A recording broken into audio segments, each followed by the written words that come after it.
Hey, how's it going? I'm a Grinchy person. I'm I'm one of those people that people call the Scrooge. I don't hate Christmas. I just don't care about it. It's kind of I feel like I didn't since I was like 6 or 7. I think I had like one bad Christmas when I was a little kid, and then I kind of just didn't like it anymore. And then grew up, and then people being like, "Oh no, not Echo. Oh, let's see what's going on. Let's see. I could turn it off for a second here.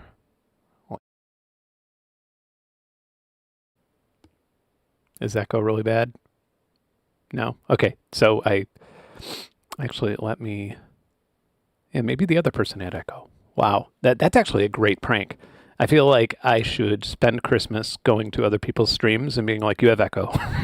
Like when they first start, I can't hear anything, man. I can't. Your voice sounds like chipmunks right now. Like, what's going on? Like, just have them like resetting their sound driver and stuff. No, but yeah, I feel like if you kind of don't care about Christmas, then and I'm sure a lot of my viewers probably are in this same boat. Then you have people being like, "Oh, come on, don't be such a crab ass on Christmas," and then you get even more like, "Oh, like this holiday sucks because it's just people yelling at me for feeling the way I feel." That's okay. Uh, yeah, I mean, I thought it was a good prank. It gave me a good idea. From now on, every single time Venus Theory streams, I'm going to be there telling him that he sounds like a chipmunk or an ogre, or that there's, a 2-minute delay on his voice or something like that. Be like, all the links you posted are going to crypto stuff. I don't know why. Yeah, anyway. I'm trying to find my normal streaming interface so I could read the chat adeptly. It always changes. YouTube's changing up their streaming. This is the first time, this last video was the first time that I used the collab feature. I used it with 404, and it seemed to work out okay. I was kind of scared. I was like, is this going to be one of those things that just like dumps your video into like, the algorithm sewer? Although I did notice, not that this is really interesting for anyone, but I did notice that it had like the largest trajectory of any video that I released in like the last year, and then it just kind of bottomed out, which is, again, I'm not complaining. I think it got seen by the people who need to see it, but it I don't know, maybe that has something to do with it. You get very superstitious with algorithm stuff if you're a YouTuber. Like the literal things where it's like, I noticed that if there's too much green in my thumbnail, then the algorithm dumps, But most of it's common sense. Merry Christmas. I think the only time I've been offended this Christmas, I went to a gun shop, and which, the kind of people who work in a big gun store. I went to a gun shop to buy a 308 rifle. Partially because I was wondering if I'm still able to, if I've been put on like an FBI list or something, and I'm not, but I am. But I've wanted a 308 rifle for a long time. And by the way, the things that I shoot are like targets really far away. I'm into, I really like doing the whole sniper math stuff. It's like a lot of fun to be like that hard plastic shooting bottle thing way out in the woods. The wind is 15 miles per hour southwest. That stuff's a lot of fun to me. But yeah, everybody was really polite in there, and just sort of navigating the gun purchasing process. And two different people, they said, "All right, well, go to this next counter to pick it up. We're going to bring it out from the warehouse." And I'm like, "Okay," and I was like, "Happy holidays," and both of them went, "Happy holiday, Merry Christmas." like all like, how dare you not say Merry Christmas? Which, I get it. Like, I mean, I don't get it. I'm not like subscribed to that bullshit, but like, it's like, yeah, I get it. Like when people get mad because you say Merry Christmas, yeah, that's a little much. But like, I could be Jewish, you fucking asshole. Like I could I could celebrate a different holiday. It doesn't have to be like, I don't know. I wish people would grow up. Yeah. You need to know happy holidays. You need to say Merry Christmas. No other religions can exist. It's kind of like people with sport, with like colleges. when you know, I didn't go to college, so I didn't personally experience this, but I've definitely seen a bunch of people be like, you know, oh yeah, where'd you go to school? You know, Harvard, Stanford. You're just like, really? Is this like, does everybody have to go to the same fucking college? Is that like the rule now? It's like, no, everybody must go to the college I went to, otherwise they suck. And hey Mike, how are you? Mike, I need to email you, by the way. It's literally like so after this last flock video came out last night, I wrote 25 email responses, and I still have more to go. So if anybody is watching this that's emailed me and hasn't gotten a response in the last 2 weeks, that is why. That's been utterly taking over my life. Yeah, and about that, I feel like I've been trying to keep everything, you know, keep little posts, just like, here's their response. They didn't acknowledge anything. They just sort of, you know, used some PR statements and didn't apologize to anyone. Yeah, and I mean, I'm really excited to go out of town, simply because I'm really excited to, like, leave the place where I am now, where every single time a dog barks, I'm wondering if, like, the cops are here to arrest me on some fake frivolous thing I was accused of, or, you know, whatever it is. But yeah, that'll be nice. That will make my temperament in general. I will sleep easier. I will sleep better.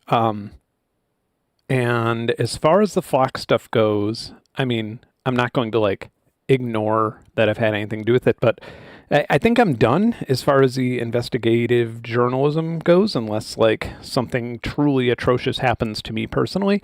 I'm not sure I can contribute much more because I've already gotten to the point where I've talked to federal and state legislators, city council members, investment groups and corporations that hire flock. I mean, I've really spent the better half of a year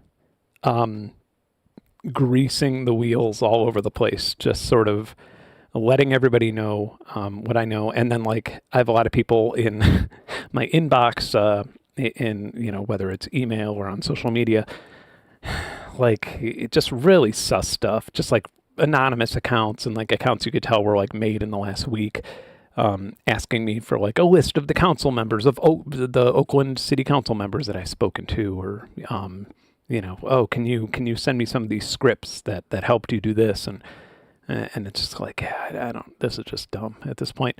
But yeah, no, I thank you so much. I love your stuff too. Reject convenience. But, yeah, no, I mean, I'm proud of everything. Like, I'm really proud of it. I think that it has been impactful. I think that it sort of like took this very obvious glaring issue and introduced it to a new demographic.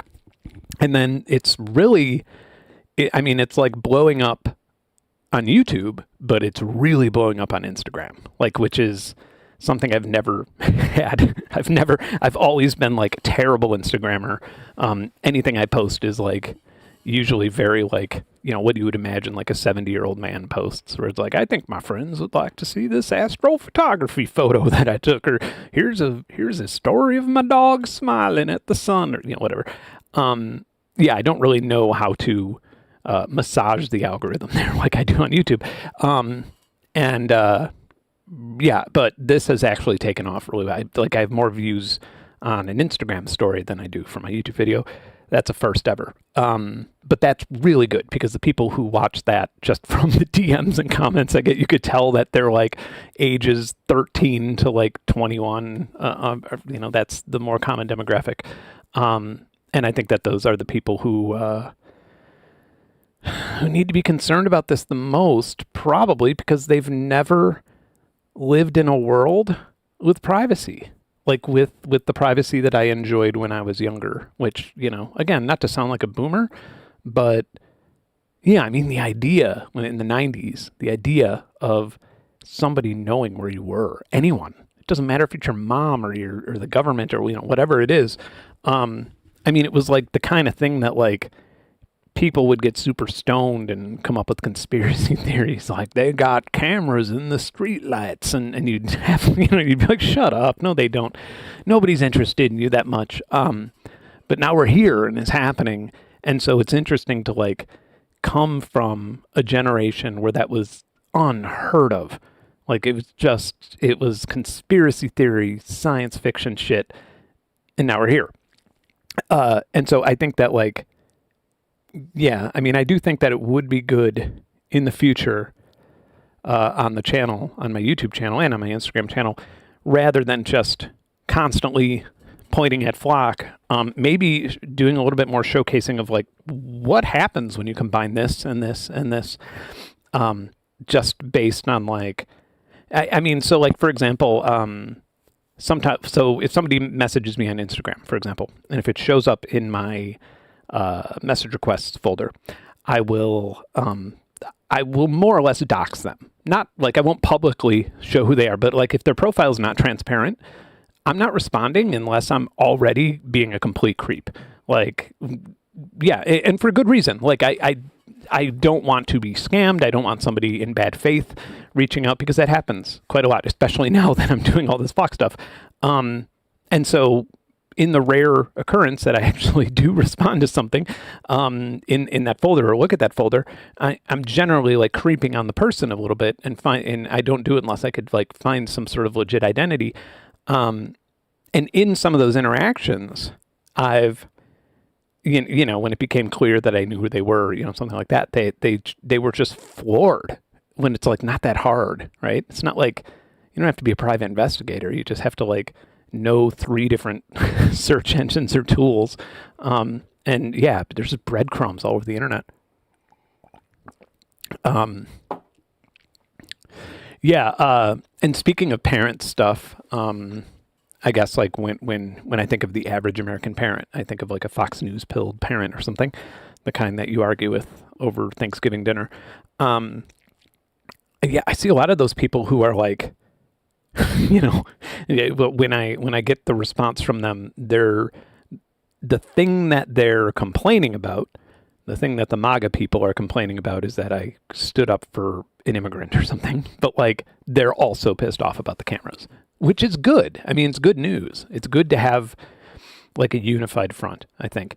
Like, I would be very pleased to find out after the midterms if there was a large jeopardy associated with being in support of mass surveillance and AI cameras and stuff like that. That would be great, because I mean that would kind of make it make it a bit of a political suicide move to support it in the future. You know, it'd be like being light on, you know, child predator crimes or something. You know, it's like that there's things that like you just don't do no matter what side you're on, and that results in actual policy being made.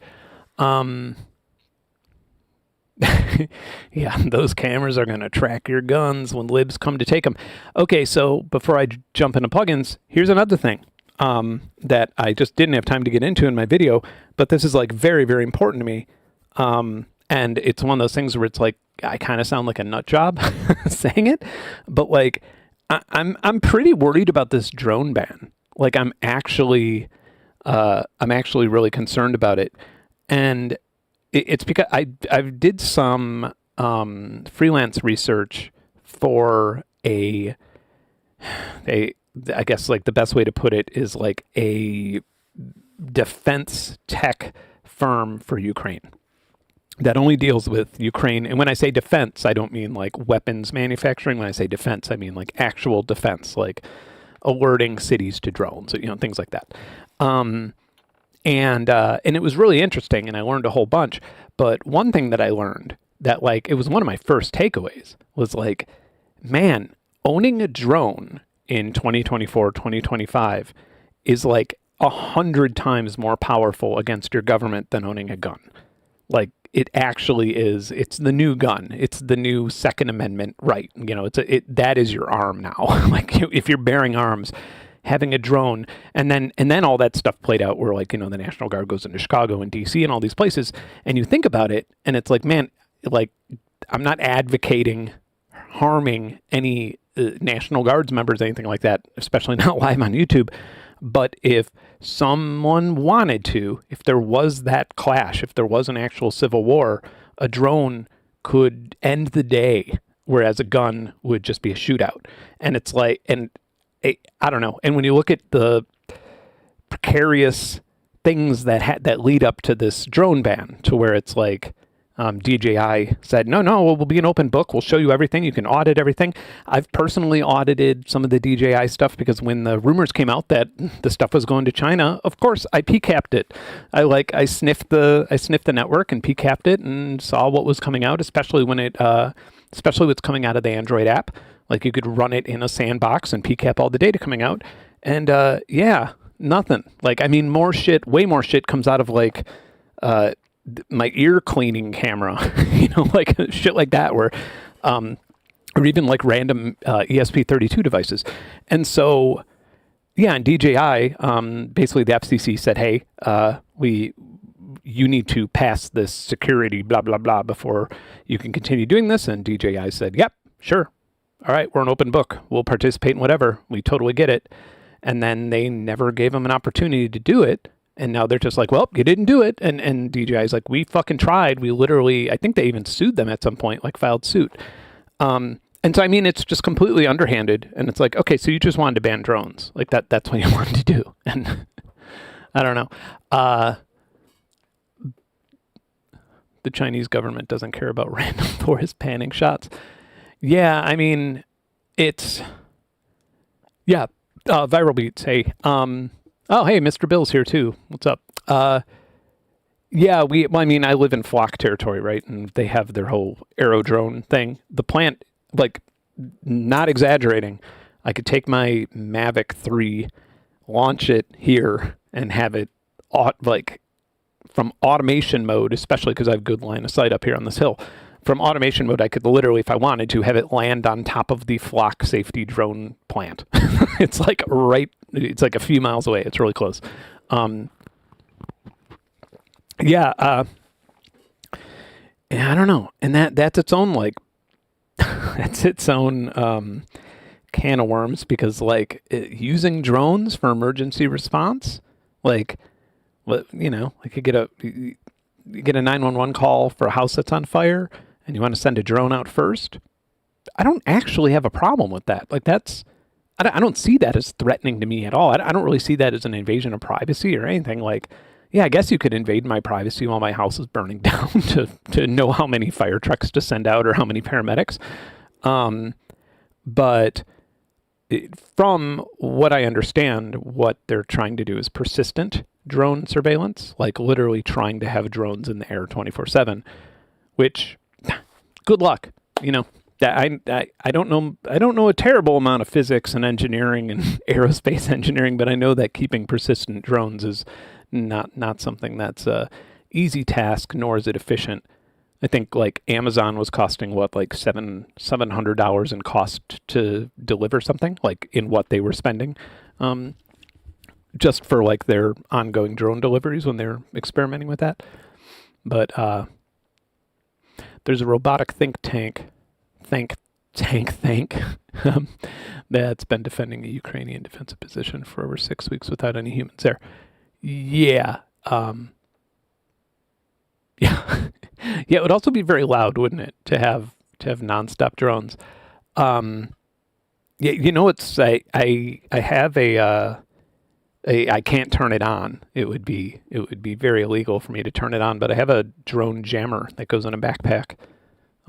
Even has like some like Ukrainian art sketched in. Again, I'm not sure. Yeah, I wouldn't. It would be kind of unethical for me to show it on here, or problematic in some way. But I've never used it. I've looked at the circuitry and plugged in the board and stuff, but I've never actually flipped the switch on, just because. Well, especially here, I have an airport.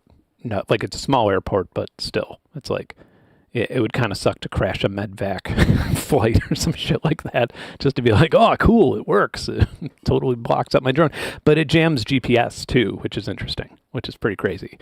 If apparently any sort of GPS thing that you have around, whether it's your car or whether it's Android Auto, whether it's a drone or, it'll jam that as well, which is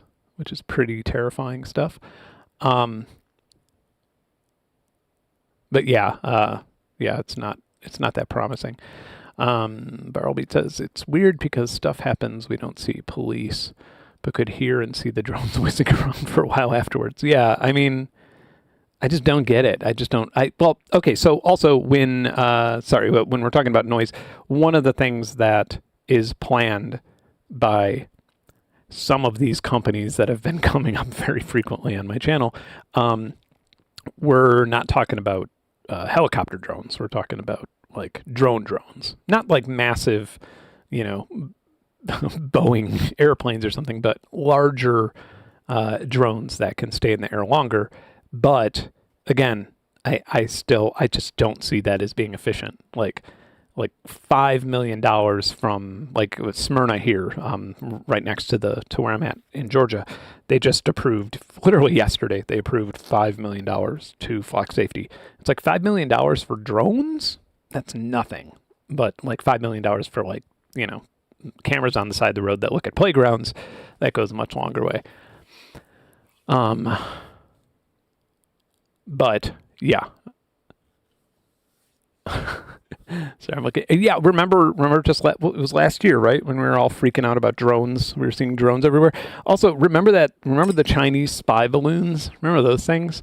That was hilarious to me, especially now knowing a little bit more about that like world a few years later. Like, it's so funny that nobody at any point just like took a decent SDR and just like held an antenna at it. You could be like, oh, okay, it's broadcasting this on this spectrum and it looks like it demodulates in here, or it's encrypted, or, whatever. It seems like out of all the content that was made about those damn Chinese balloons, nobody ever actually like measured what frequency was coming out of it.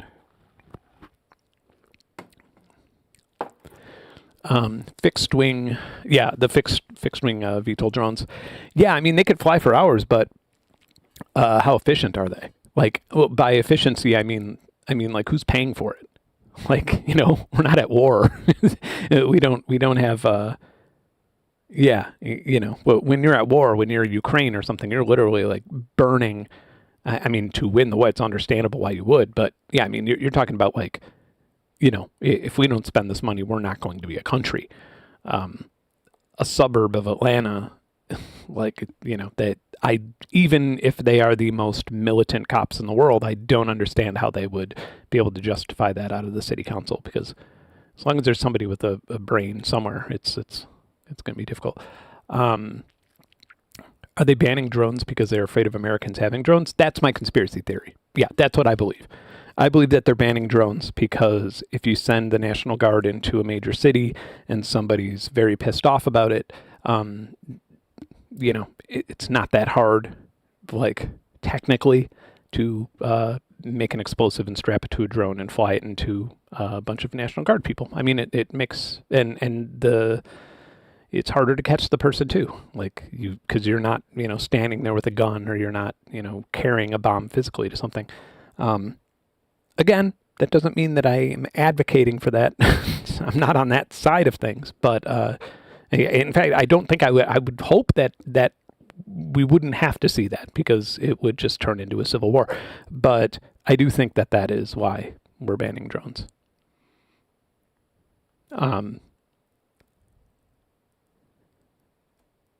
If you ban drones, only outlaws will have drones or something. Well, yeah, I mean, it's, you could buy drones in. What's funny is I wanted to do testing on Ring cameras, on jamming Ring cameras, and basically, I mean, I have a bunch of cameras around here for this research. Like, how easy is it to completely brick somebody's modern surveillance system that they're paying a subscription for? I assume it's pretty easy, but I can't do it. I can't do it and talk about it, because it's illegal anywhere. Like, there is no setting, unless you're military, where you can jam. Even if I wrapped the walls with a Faraday cage, I can't jam things. And so, like, I was literally looking at doing it in Mexico, because you can do it in Mexico. As long as you're not bothering anybody or messing anybody's emergency services up or something, you can do it there. And so, yeah, it's funny. But anyway, yeah, you could just go to Juarez, You can go to Toronto. You could. And there's plenty of ways to get drones. Yeah,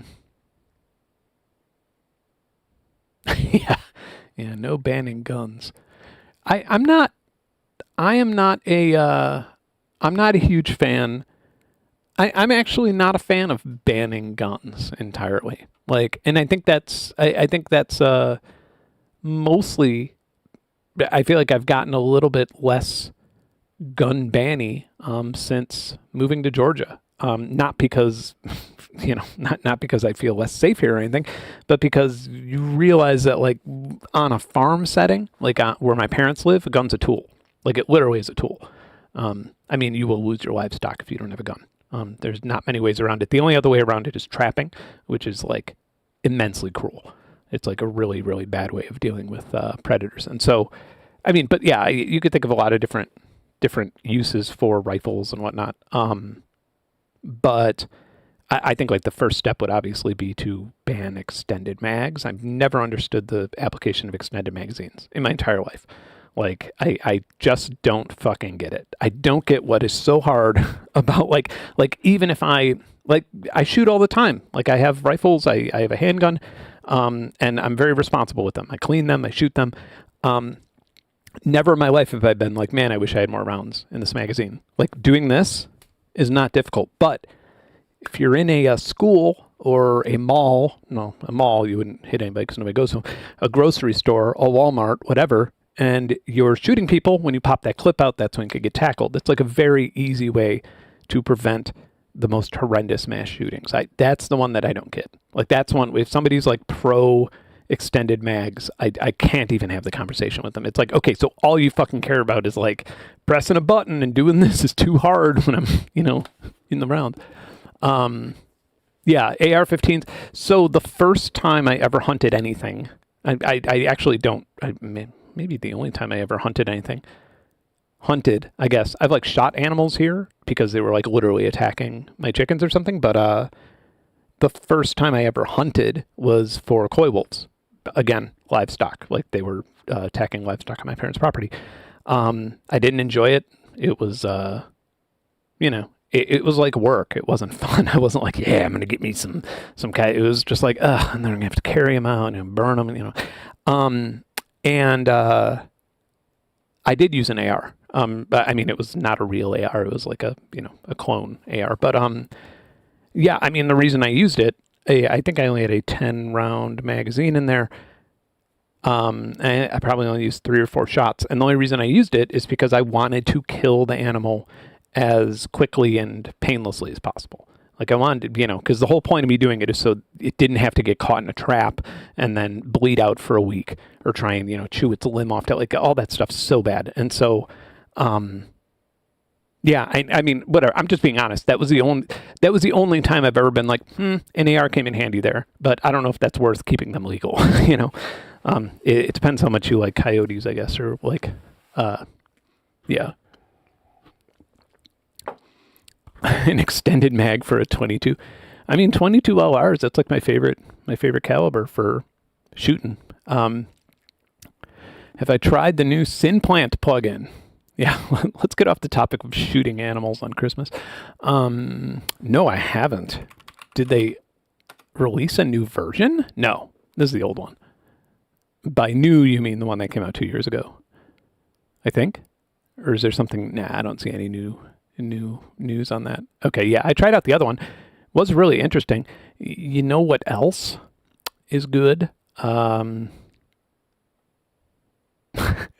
opened this just because I don't think I ever got this.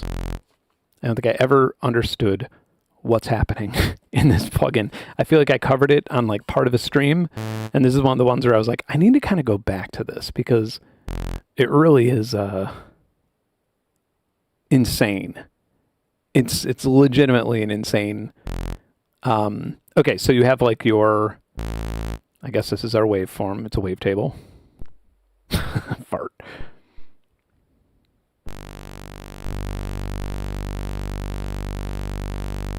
Can we drop more? Yeah. Let's loosen it up a bit. Or make it more rough. It also has additive, but we're just playing with this for now. And then we can, of course, morph between these curves, but things get crazy.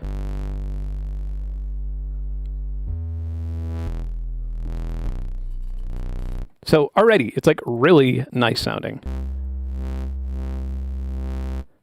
And then we have oscillator effects, which these I don't even get.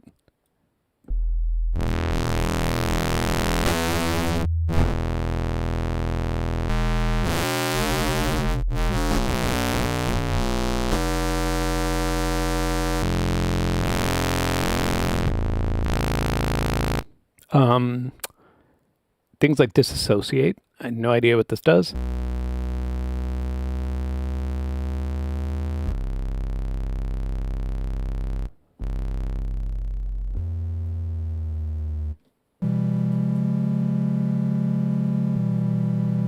Posterize. Scrambler. Whoa!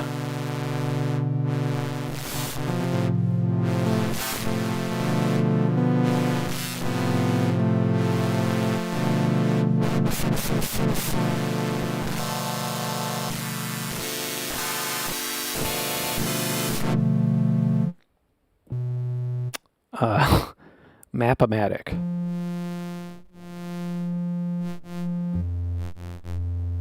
This gets way crazier, by the way, that we're just... Everybody loves a little phase distortion. Actually, if I'm going to use phase distortion, it'd probably sound better if I had something, the waveform a little bit more like that.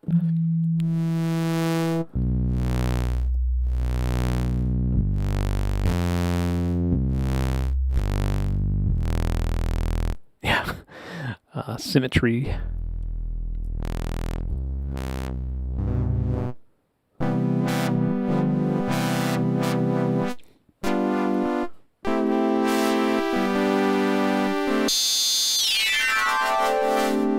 That's cool.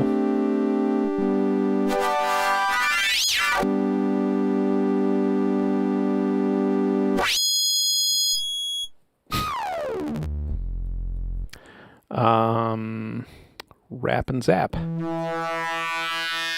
Ah, I love that. Rotate. It's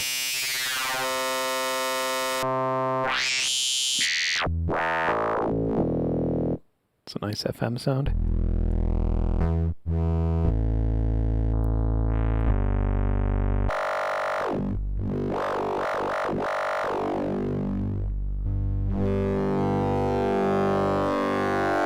Okay, so we can also have an additive renderer.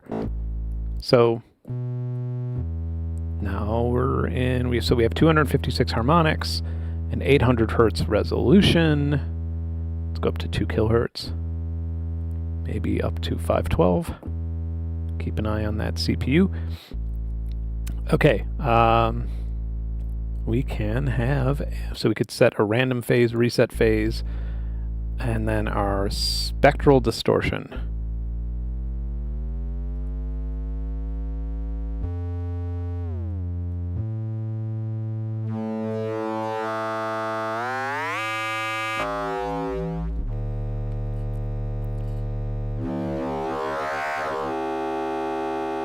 Yeah, I mean, it sounds so good.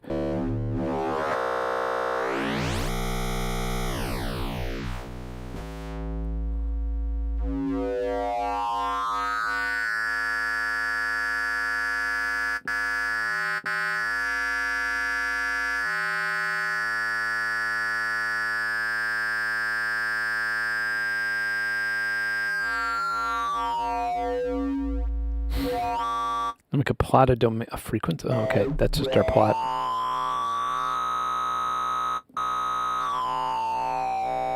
So let's set this up to an LFO.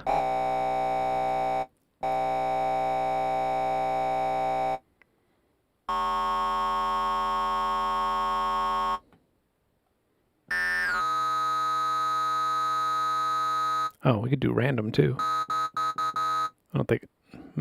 there we go.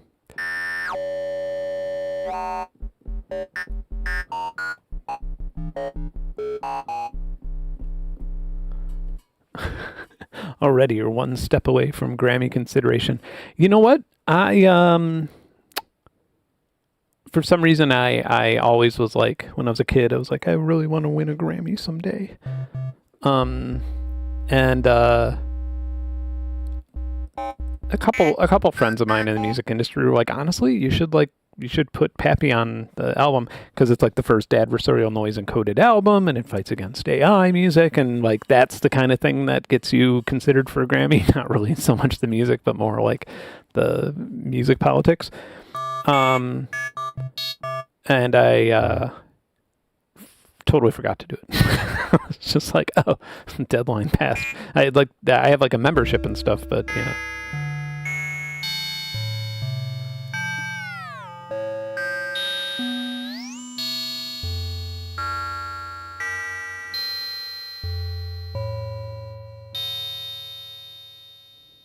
Oh yeah. No, I know it's a joke. I was just thinking out loud.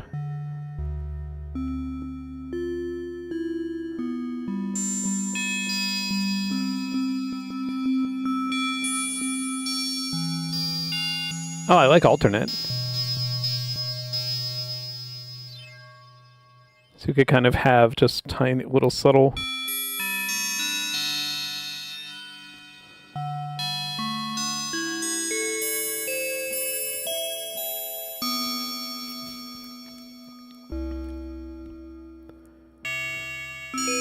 Oh, I mean, I never thought I would ever win a Grammy. I still don't think I would ever win a Grammy, but Aphex Twin won. Skillrex, I mean, Skrillex, I mean, yeah, there's, and also there's like not a lot of new jazz albums that come out every year that fit in that, so.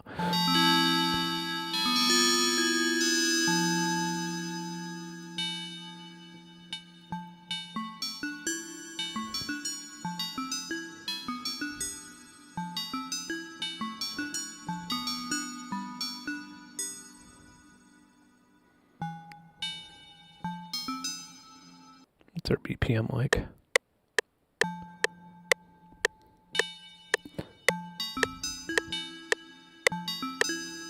Oh, whatever, I'll just see what I can do.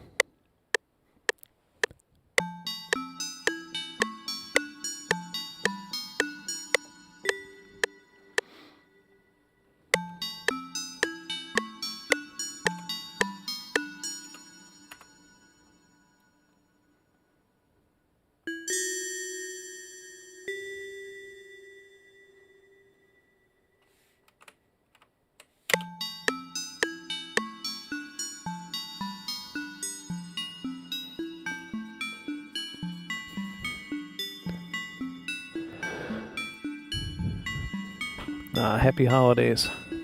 I mean, Merry Christmas.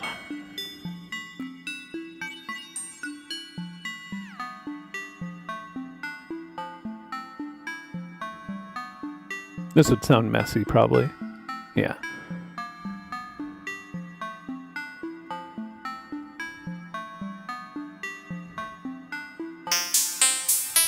Wow.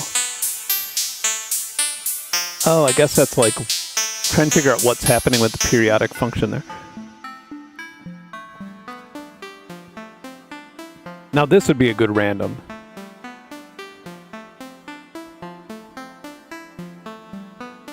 Yeah, I like that.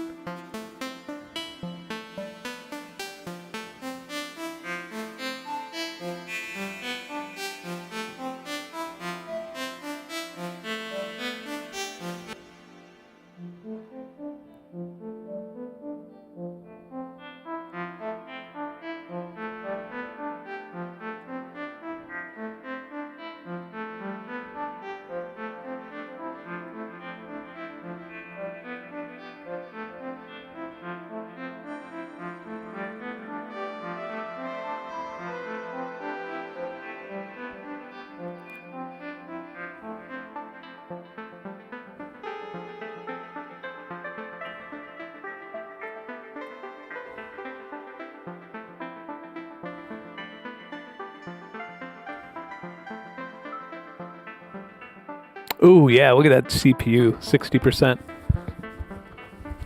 Yeah, it's definitely one of the more CPU using I wonder if we like went down to like 200.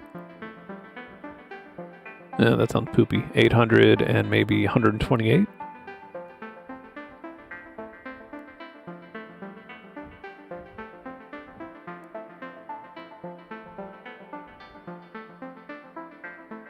Oh yeah, it's really the resolution that does it.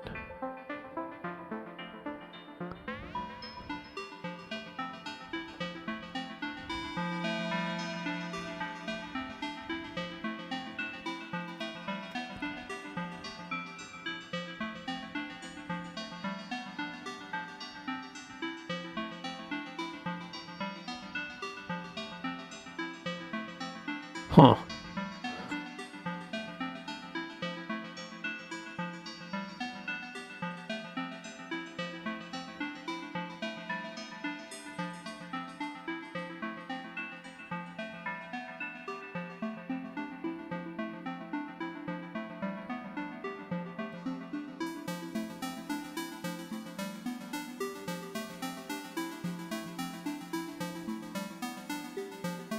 Oh, that would only work with the other renderer.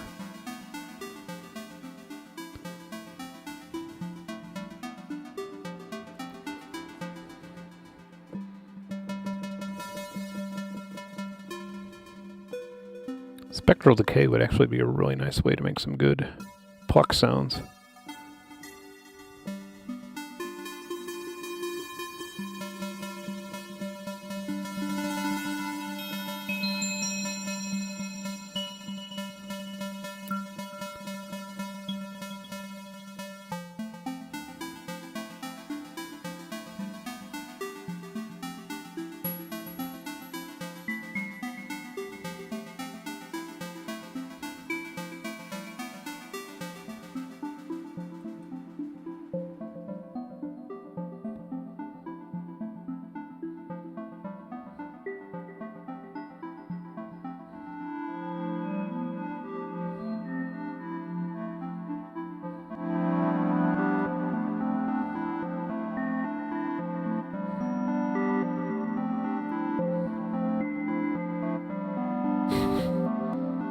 Yeah, it's wild.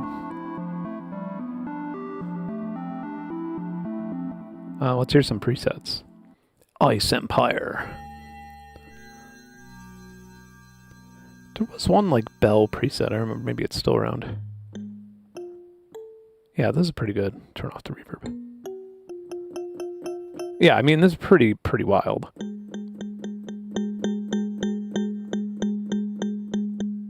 And then this is Mod Wheel. Oh, that's weird.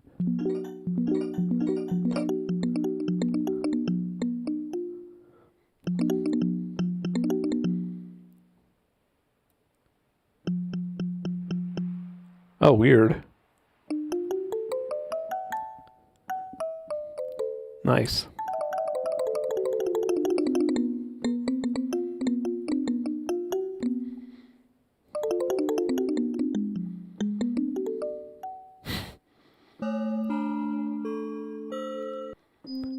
Actually, the next thing I'm checking out is a Granular, the new Datamined Audio Granular one. Oh, this is so Korg Triton.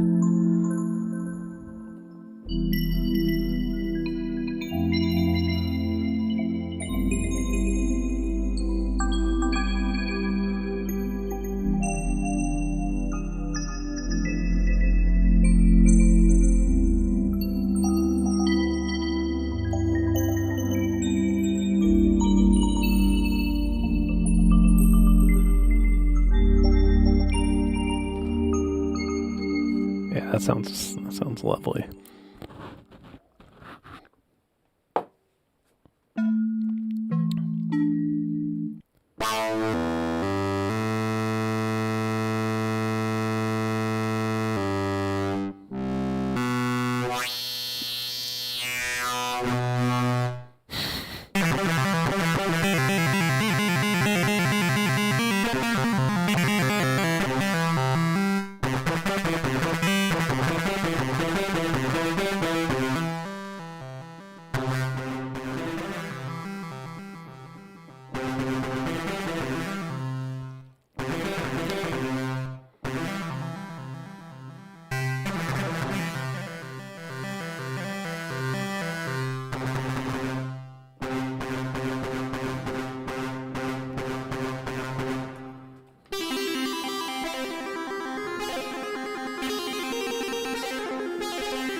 Nah, it doesn't really sound as satisfying as I was hoping that would.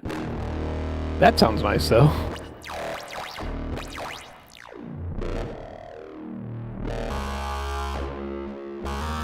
Yeah, I've not checked out Omnisphere 3. I've not checked out Omnisphere 3 for 2 reasons. Reason number 1. Costs what, $500? No, sorry. No. Sorry. Don't, just like, I don't know, man. 2025, $500 for a plugin is a little crazy. I felt like a dick saying that previously. Now that I have collaboratively released a plugin and decided on the price and seen how all the numbers work, $500 is fucking crazy. Second reason, I said Omnisphere was outdated in video.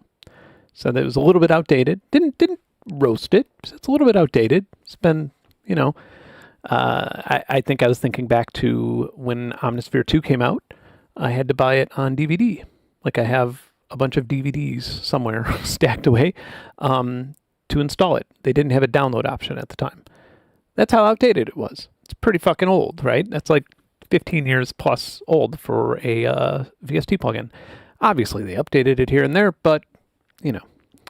Anyway, said it was outdated, and the company complained about it. They emailed me they got butthurt. Which, whatever, fine, I get it, but not exactly inspired to go check out the new one now, especially at that rate. I'm not going to pay that much for it.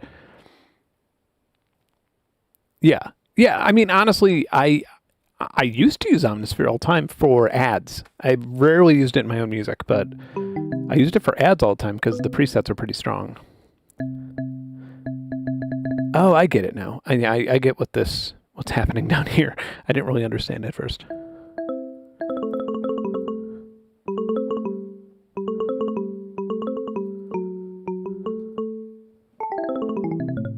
Weird, but okay.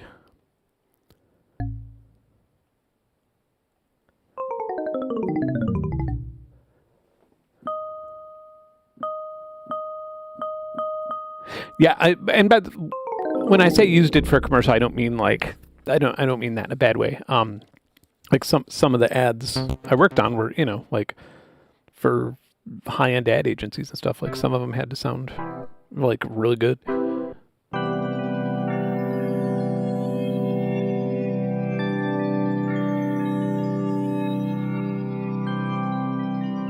Honestly, the worst it's ever been with butthurt software developers.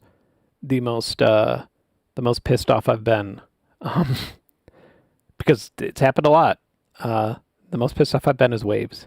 Waves looked up my phone number from my account because, you know, you buy something and you have to put in your user info, and they fucking called me.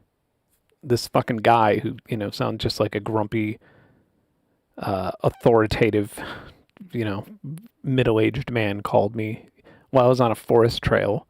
I was expecting a call from someone or something like that, and I was like, oh, who's this? And I picked it up, and it was Waves fucking yelling at me because I had a bad experience with one of their plugins and shared it on my YouTube channel. And, you know, it was one of those things where, like, come on, man, you got to make this right. And it's like, do I? Like, who says who? You know, like, I don't know. Like, do you have to come mow my lawn because your plugin sucks? Like, do you have to fucking clean the side of my house? Like, what, how does this work exactly? Yeah. Look, man, your plugin sucked and it wasted my time. You got to come change my tires with new ones. Like, it's just so weird how, yeah, they kind of expected me to just like make a whole new video being like, Waves redeemed themselves because they called me while I was walking my dog in the woods and sent me a free fucking license. It's just so dumb. Waves is, this is a good one. This is a good controversy. I like this one. I've gone back and forth on this one a whole lot. I don't know where Waves is located, but I do know that their money is split up in different ways. It's more complicated than them being an Israeli company. I'm trying to think where there are Oh, look, somebody did an article on it. SOS sound. Oh, this is an article. Oh, wow, this is from 2009.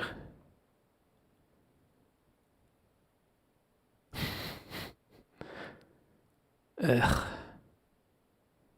Yeah, I don't want to say anything that I don't know to be true or not, but when I looked into this some time back, sorry, I just have there we go. When I looked into this some time back, the reason I looked into it was because of voice swap. Yeah, we worked with licensing with other vendors. We ended up not working with Waves, but I can't tell you how ridiculous that story was. But yeah, I was like, aren't they an Israeli company? Shouldn't we not? And I don't know. At some point, we did a little bit of digging and kind of came to the conclusion that working with Waves would not result in Israel having more money than normal interactions result in Israel having more money. For example, if you buy something with a credit card, you're giving money to Israel. Like that's just kind of where we're at right now. But yeah. I will tell you though, if you want to cancel Waves, there's plenty of fucking good reasons to do so. So it might as well be that one.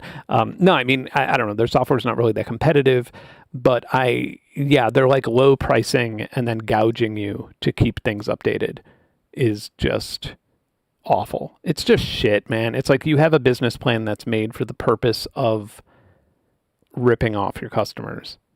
And I just can't. Yeah, it's like... It'd be one thing if it was like this amazing plugin that nothing else existed like it, but it's like Waves plugins aren't really that special to me, at least, so.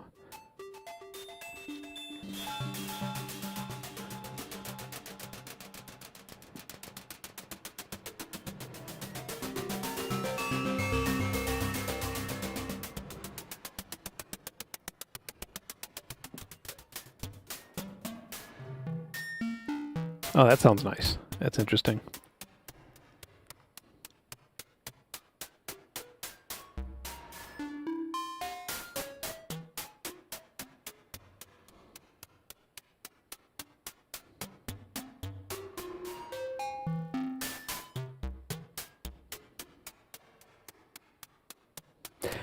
Yeah, I've not used anything from them in a really long time, but I mean, I know that people prefer things.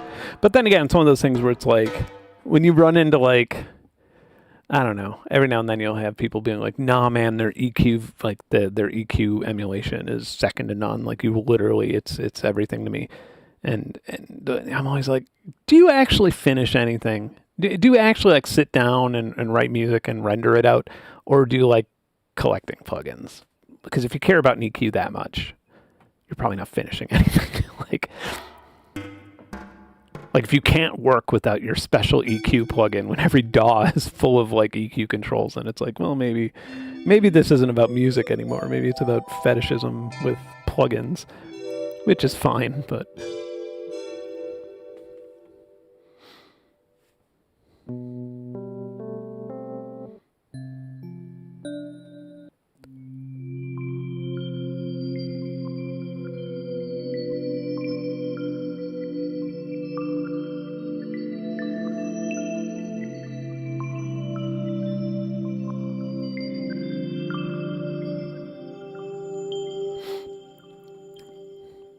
what I can tell you, maybe, I don't know. What I did suss out is that Native Instruments, Francisco Partners, the company that overpaid about like 5 times more than they were worth for them in 2021 or 2020, I think. They couldn't even afford the interest on the loans for the money that they borrowed to buy Native Instruments and Isotope and all that stuff. And so they just let it burn. And now the bank that, I don't know if I can say it on a public stream, but I do know who owns them now. The bank that lent them the money, ended up selling it in a soup with a bunch of other companies that couldn't make payments and companies that they acquired, and then resold it to a private equity firm. That's like even worse. Like it's going to get so bad. It's just like that when Absinthe was, when the new Absinthe was announced, I was like, oh, interesting, but fucking at this point I'm like scared to even install their shit unless it's pirated. It's just like their desperation for extracting value is second to none at this point. Like they need to make so much money back to be what's my opinion on Soothe 2? I don't really have one. Yeah, I've not found a terrible amount of use for it, but Mr. Bill loves that stuff. And I do recognize that he's probably the best mastering engineer in the world, or for that type of sound. So I take his recommendations very highly. Yeah, I've not really used Soothe. I've usually just sort of figured that out with compression. And the way I mix everything in FL, at least, is pretty wonky. I like to kind of, not modulate, but yeah, like every track kind of affects another one with some sort of envelope detector. Like that's a big thing of mine, so. All right, this one's crazy. This is a granularizing plugin from Datamind Audio, who makes some of the weirdest ass plugins in the world. They're great. I don't know, I'm just trying to find a normal sound.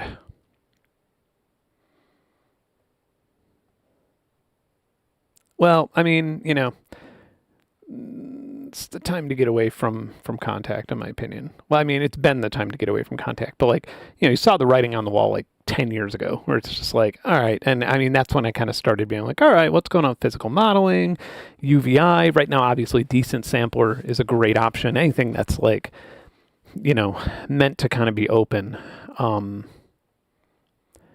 Yeah, you want something where if you download a library 10 years, or if you buy a library 10 years down the line, you could just transcode it to a different format, which you can't really do with an NKI file or something. Some of them you can actually, but generally, go back to the old Akai disk vibes where you could just take the WAV files and convert them to the newest, greatest, and a lot of fireworks. A lot of fireworks outside. It's like 4th of July here.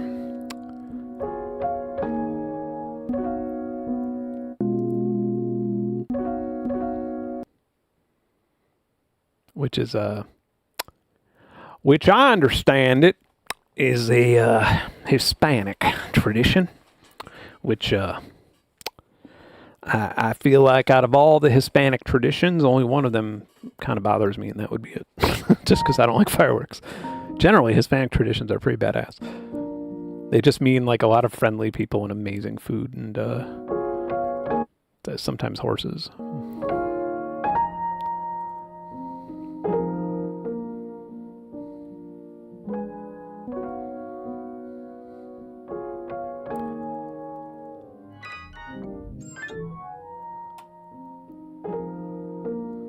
Oh, a scale. What? Okay, so that would probably be something. Actually, we could do this.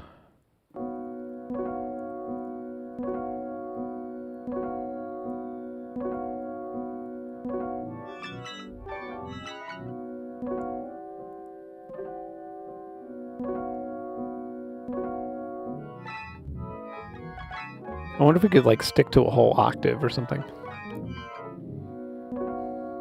Oh, we could play with this later. We could key track as well.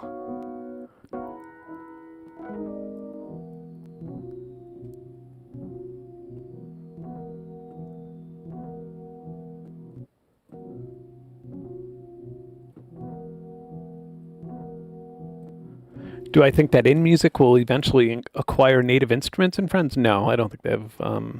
No, I think InMusic's not really. They're not as financially well off as like here's the thing, like right now the bigger picture with this and kind of want to crank out a video quickly about this, just because it relates to AI a lot more so than the music industry. But one thing I've noticed, I've kind of kept my ear away from the ground this year in general. I invested in silver in the beginning of the year. I literally 100% of my portfolio was in silver futures, in SLV, and yeah, told people who are close to me, like, who ask me for my opinion on their investments or what I'm doing. I kind of just was just like, hey, I'm pulling out of the market. I don't, whether you want to stay in it or not, I'm pulling completely out of it because I have no trust in our institutions anymore to report correctly. And since then, I've discovered that a whole lot of prospective things, like if we sell this many software licenses this year, that means that 80% of those people will upgrade in 2 years. We have reason to believe that. So we'll claim the upgrade price as our profits for this year and show that to our investors and shareholders. And private equity, they're literally like selling, the cannibalization of private equity right now, where just to keep numbers looking good, they're selling their own businesses to themselves. Like, not like to another private equity group. Like this is me saying, like, dude, I really like this Sprite Zero Chill stuff. They don't really make it anymore. It's like kind of an only a summer thing. I'll give you $5 for it, Ben. All right. Then doing that, and then being like, I sold $5 worth of Sprite today. That's happening at a fucking massive scale. Yeah, and now that I've put my ear to the ground a little bit more, I'm starting to see how bad that's gotten since January. And anyway, what was the point? Oh, point being, yeah, private equity's fucked. Like they're not doing very well. They're in desperation mode right now. So I don't see when you say like, oh, in musics, when somebody prospects, in music, they're owned by like, this private equity group that has more money than God. Not so much anymore. That's that they're basically, they acquired it to wring it out and get everything out of it, not so it would acquire more companies. I'm not sure. The Moog thing, that was a fire sale, right? So, and that was a while ago now too.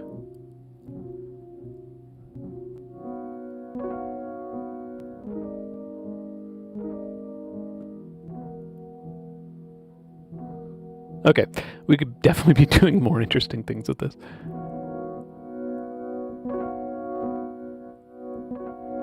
I probably could have chosen a less lo-fi sample, but gotta stick to it. We started this way.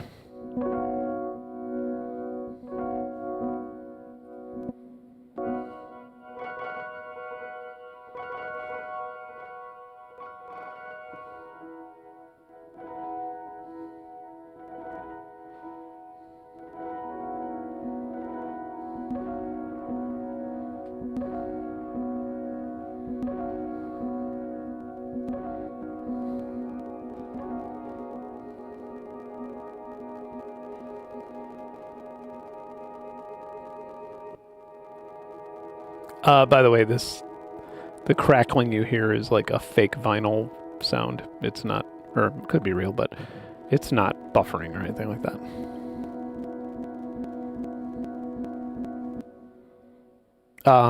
Let me load in something a little bit nicer.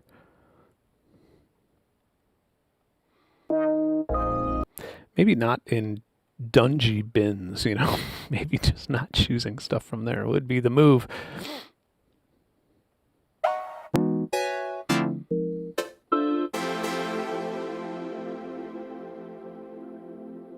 Okay.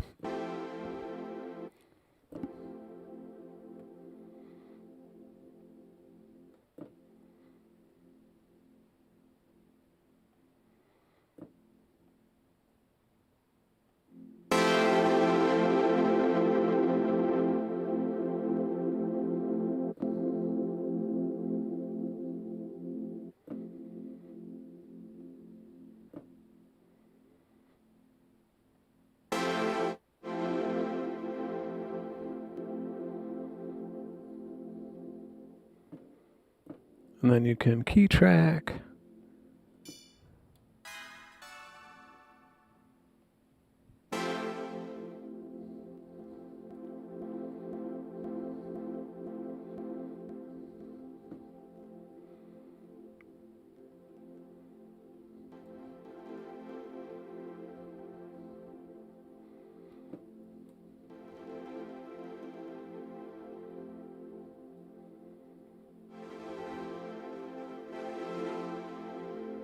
Okay, so we could fade them.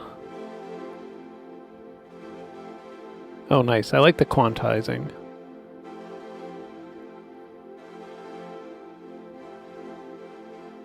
Okay.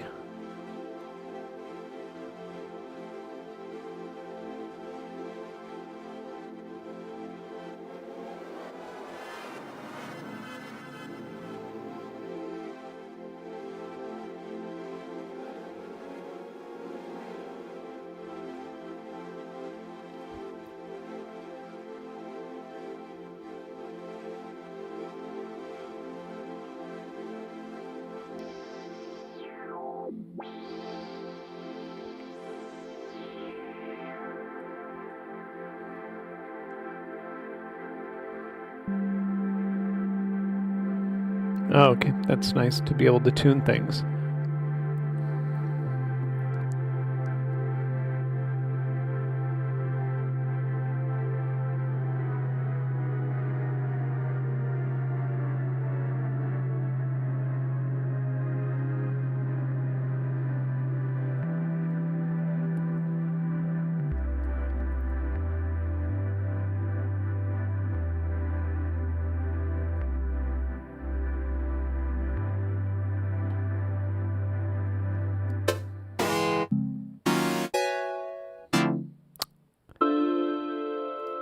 So we have we have a whole sample thing here, but I don't.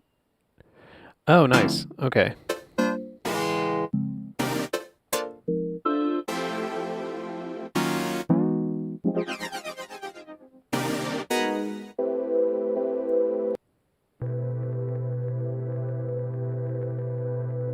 Okay.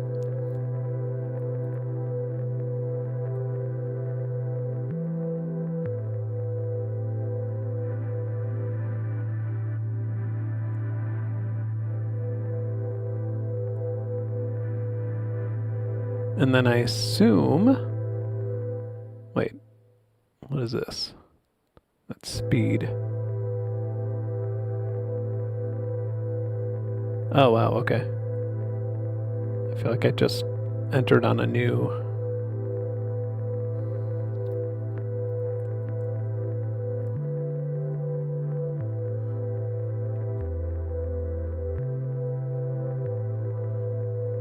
Oh, I just realized there's a synth. Oh, I don't know what that means.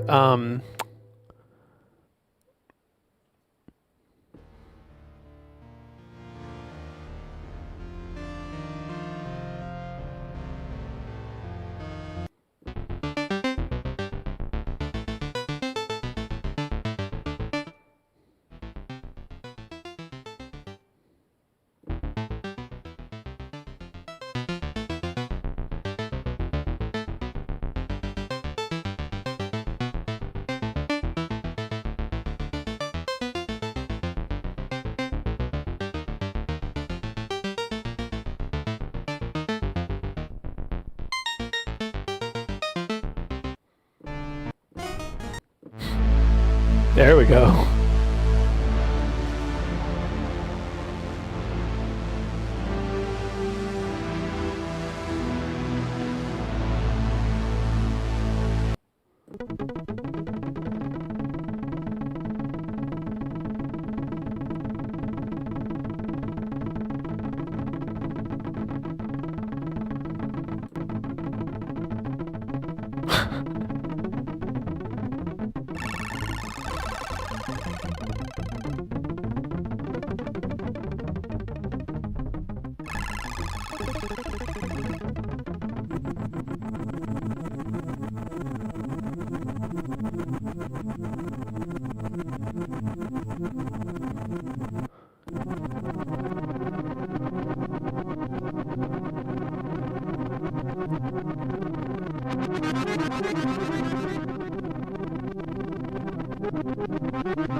Yeah, it's pretty wild. Happy holidays. Merry Christmas. Happy Hanukkah.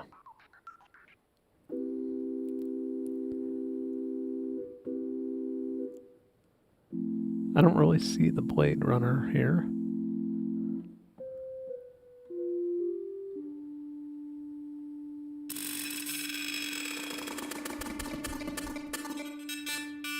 Jeez.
Definitely pretty bizarre, huh?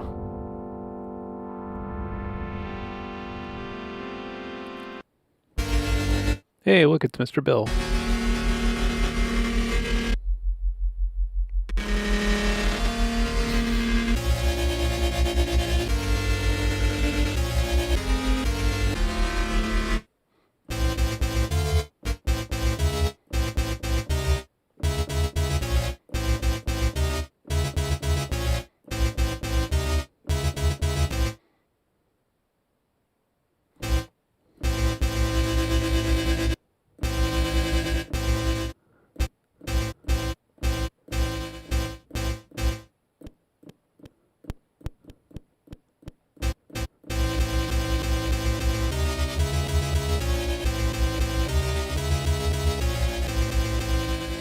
God, what? I'm trying to remember what this is reminding me of.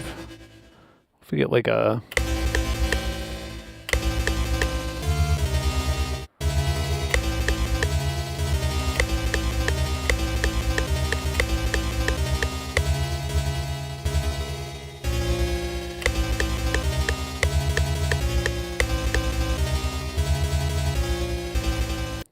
I don't think I have an amen floating around these days. Vintage drum breaks? Nah. Maybe? No, these...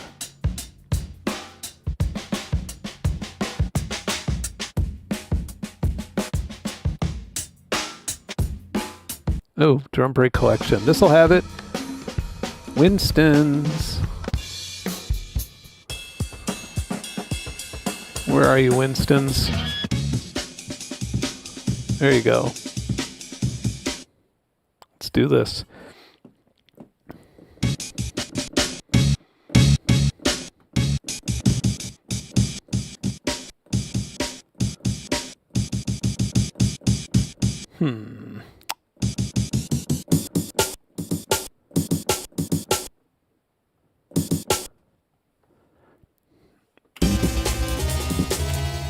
No way. Actually, this sounds a little weak. We need to kind of...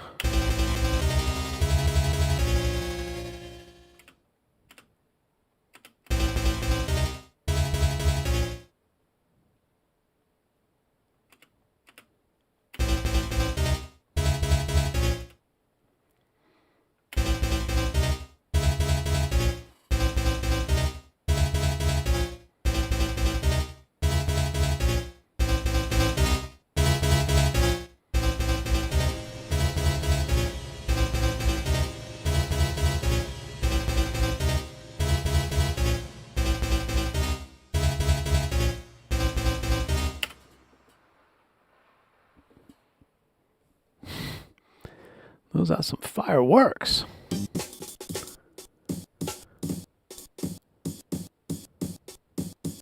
Okay.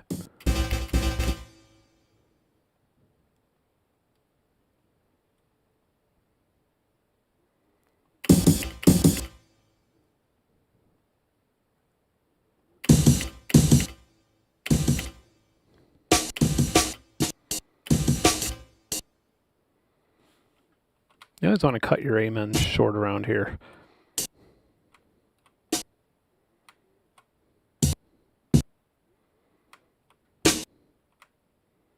That way you get this.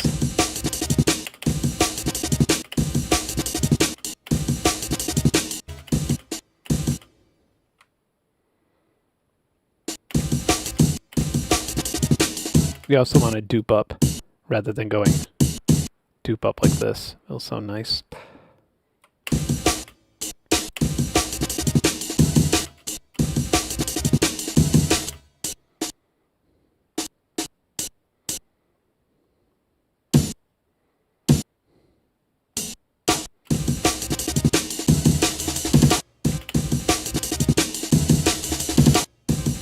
How'd these all get so high volume? All right.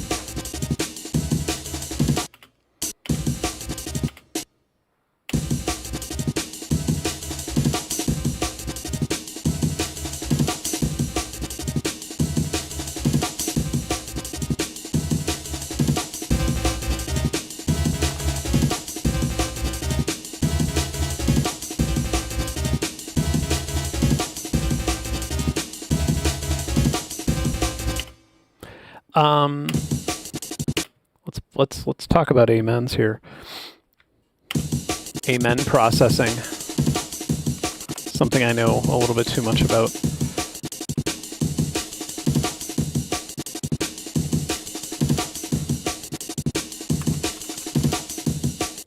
Let's go with blood overdrive. We want to get the most out of our amens.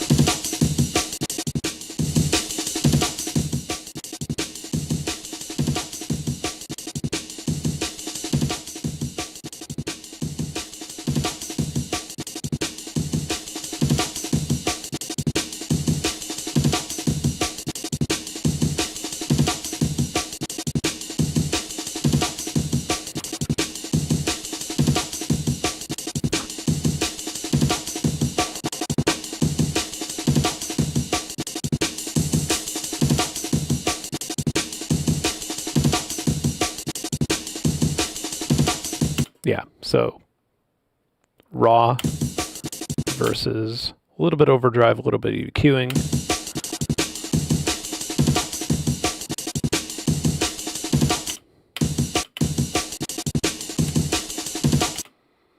I'm just gonna copy and paste to make this easier. However, never make loops. Never, ever, ever make loops. Whatever you do, don't make loops. It's boring. Of course, the FL Studio magic. You can turn this off. You could have this, obviously, you know, show you where all the triplets are, stuff like that. That makes it a lot easier.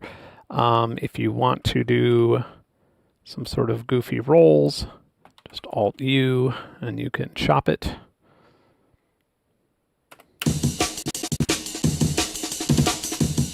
Oop, there we go.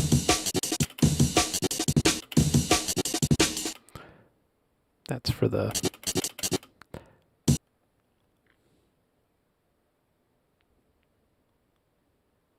All right.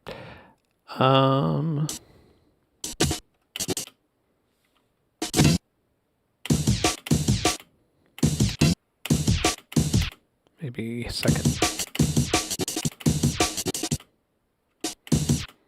Okay, just for the fuck of it.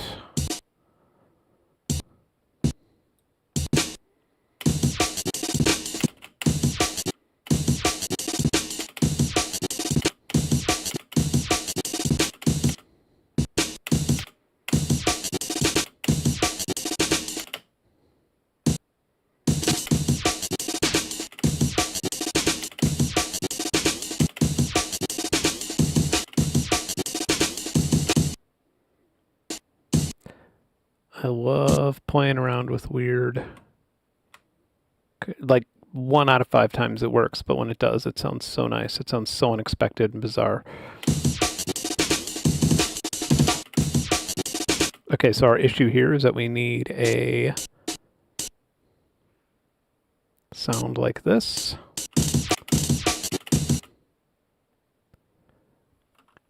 Sorry if I'm being vague or something. I'm going to pitch these up high. Not really high, but lower there. See how it makes more sense when you have that sort of slight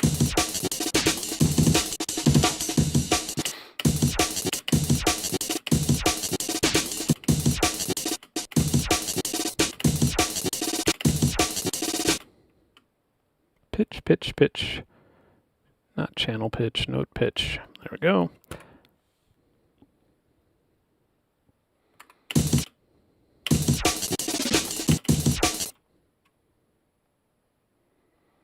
Anyway.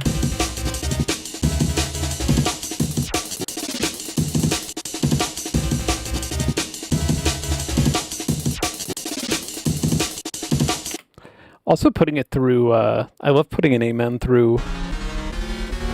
Oh, I was like, what the hell? I love putting it, and I don't know which one I would go to these days, but I would love putting it through an envelope filter. So it kind of comes in that way, like, and then keeping the basses outside of it.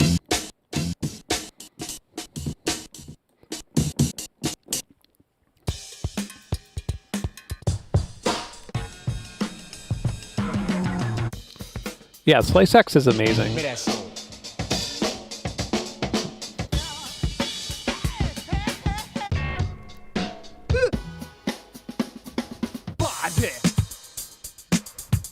God, I love that one.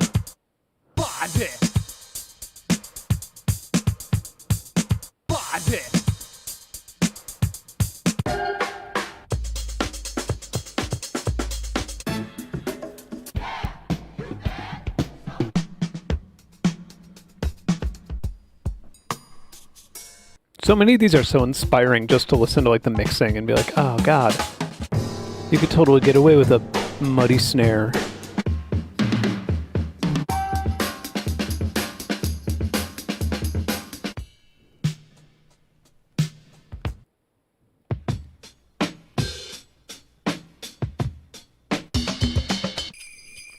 Then of course we got our thinks.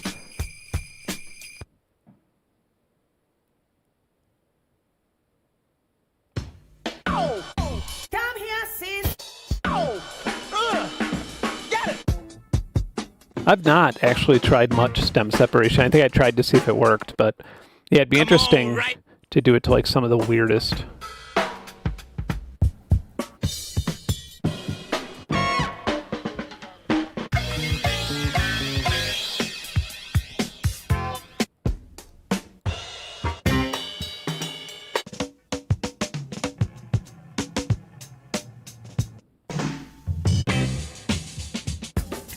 Trying to find something where stem separation would be really bizarre.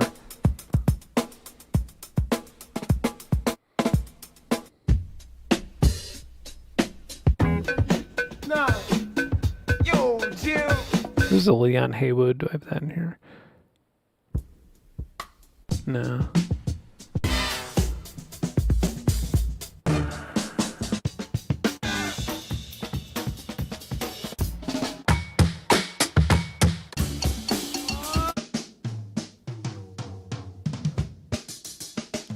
Jesus.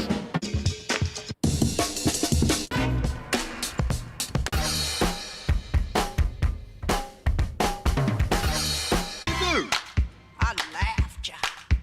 Yeah, we could try with this.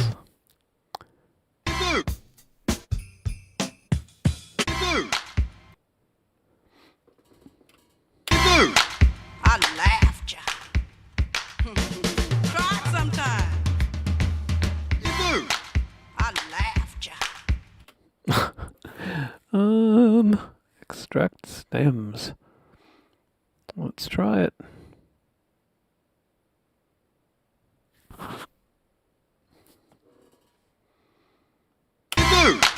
I laughed ya. Try it sometime.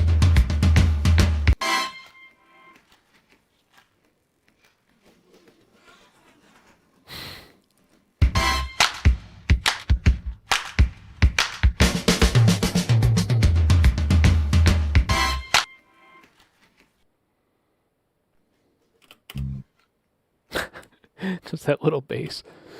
You do? I laughed ya. Try it sometime.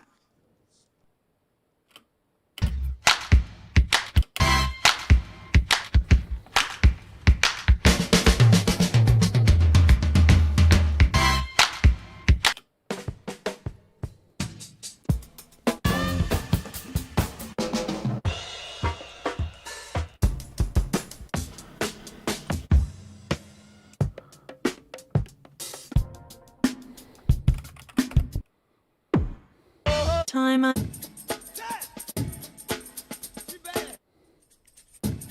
Yeah, if we could get the yeah whoops out of this one, that would be incredible.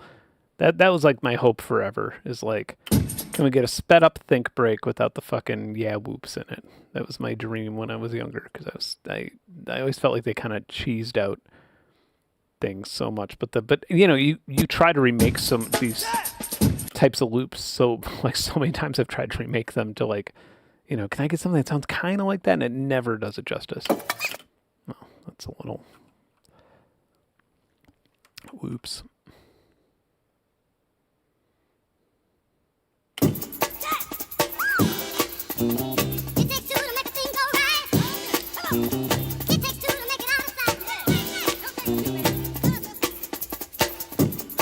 Yeah, okay, so let's do that. Let's try and do that.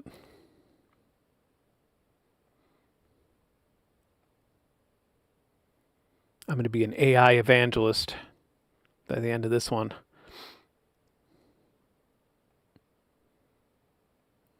I don't want to spoil it yet. It takes two to make a thing go right. Come on. It takes two to make it out of sight. Yeah. Don't take a few, baby.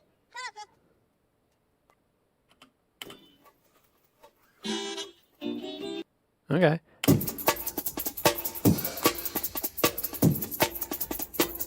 Eh.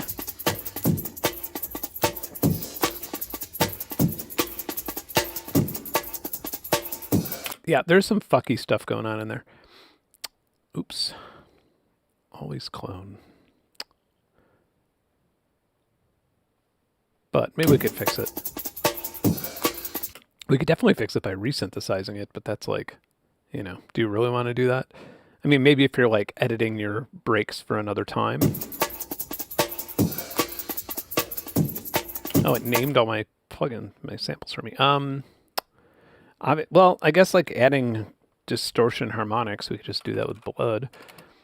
With actual human blood. Ugh.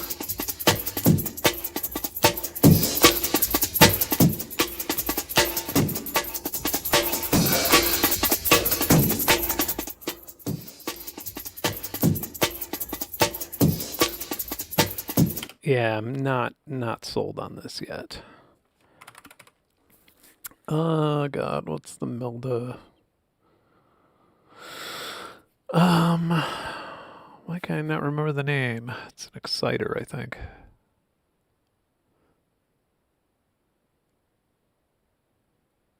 Huh. Don't I have an exciter? I don't use exciters, or I don't want to use neutron. I guess ozone, we could use ozone.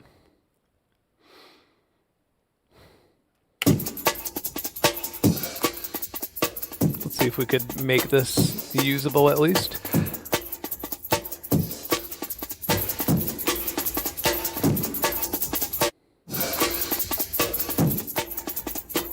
Not sold on it.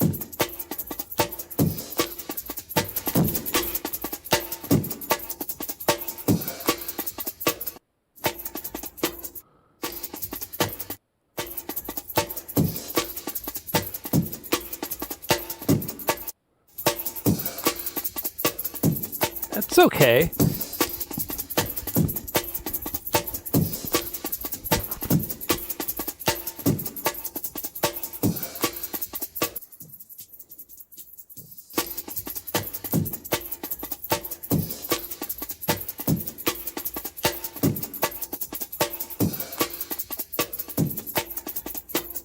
You don't have to answer this, but are you using the pirated version of Ozone? Because this is 100% the pirated version.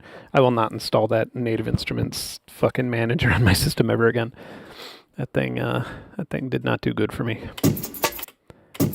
Yeah, I mean, whatever. We're closer to Magic than we were 10 years ago, but I wouldn't use this in a song, unfortunately. I would just cut the... I would clip out the parts. What? That happens every time on the non-pirated? I totally thought that was like my penalty. Like, I own a license for it. I didn't buy it. It was given to me by somebody at the company. I think last year at NAMM, maybe, or something. I don't know, but yeah. It's funny because it has very little to do with my channel, how I get a lot of software licenses. Like it's not like they're like, hey, do you want to do this for, do you want to cover this on your software or on your stream or, you know, whatever. It's literally, a lot of it just has to do with like voice swap and stuff like that, where it's, but yeah, usually I'll get a license and then I'll just pirate it anyway, just because I don't want to deal with the installer. I get so annoyed with that shit when I'm actually like in the zone working on something and then it's like log in. God, DataMind also has, what is it? I covered it on a stream before, but for anybody who's not seen it, I think it's Reflactalizer. That's the new one. That's one we've been playing with, right? Yeah.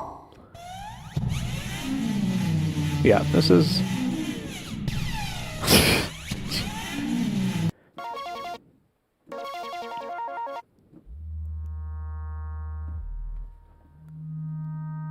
Yeah, this one's fun.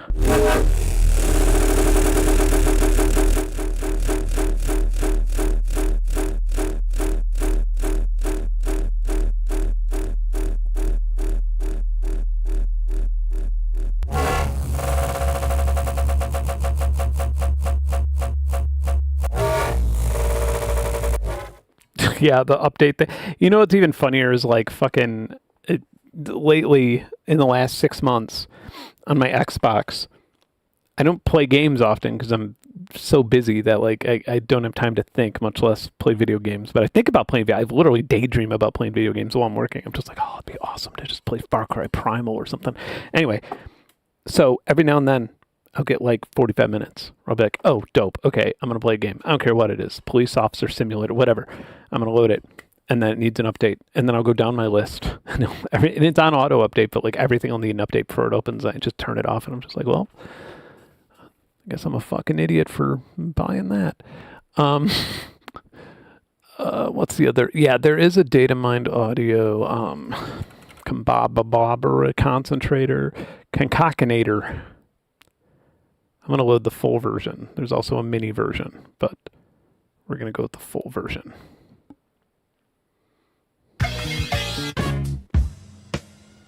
Let's find a drum loop to put in there.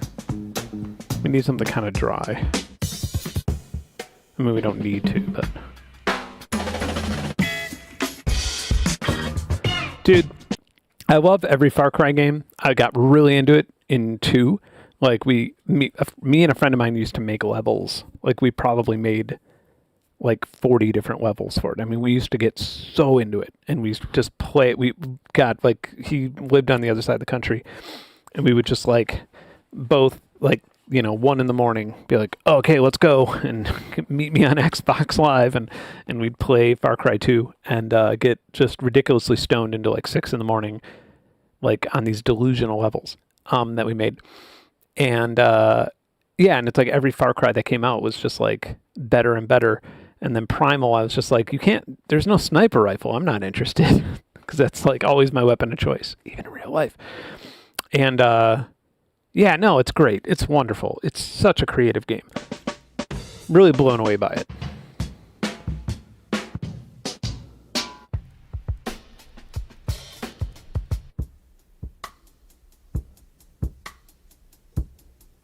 Okay, this could work. Although, doesn't this one have like a weird step in or something? Whatever, we could fix that. Sometimes that cry, you know?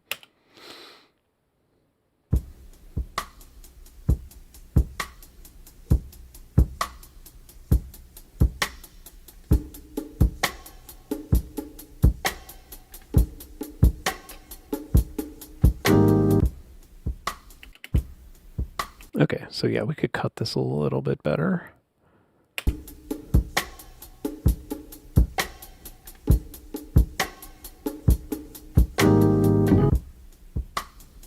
Such a weird step in the beginning there.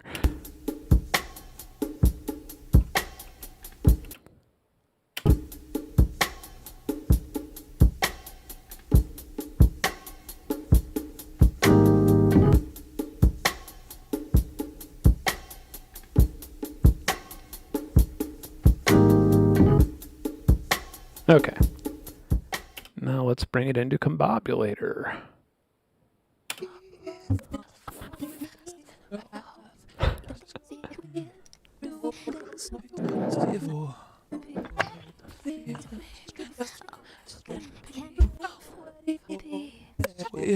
Yeah, Far Cry 2 was so fun. The malaria, the single player was nuts.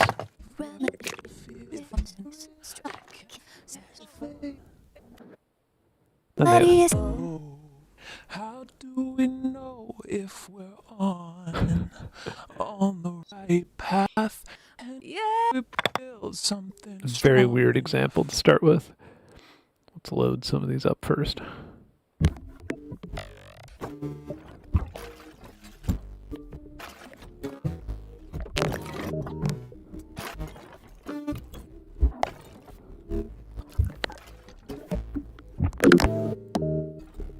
See, this is good use of AI.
Fun. I'm not going to say who because I don't want to be a complete dick. And it's not. I love Edma.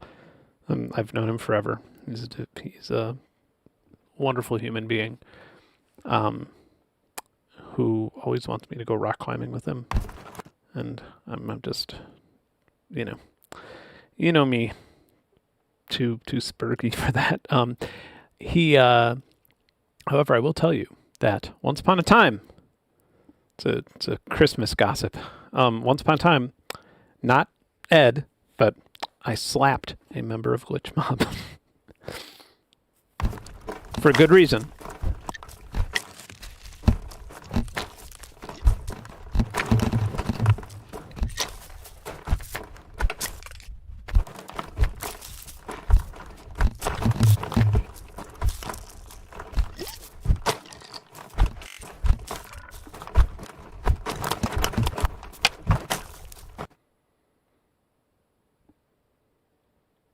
Yep, I slapped a member of Glitch Mob. It was in San Francisco, and a bunch of people, like, it was one of those things where, it was like one of those things where, like, in Chicago, people would be like, damn, and go on with their day. And that one, it was like, you could hear, like, the needle ripping off of the vinyl, or it was like, it was in a public place, and, like, it was in a bar, and everybody was just kind of like, what? But, it wasn't like, oh, shit, something's going down. It was like, what just happened? And this girl, I remember, she was like, we do not do that here. I was just like, I think it was like literally one of my first times spending any like significant more than like a day in San Francisco. And I was already like having such a shit time, like transitioning from like South Chicago to San Francisco at that time, especially when it was like peak, I don't know, burner tech startup. I don't know what you would call it that time, but yeah, we do not do that here. I was just like, all right, well, yeah, that's why everybody acts like such a dick, I guess.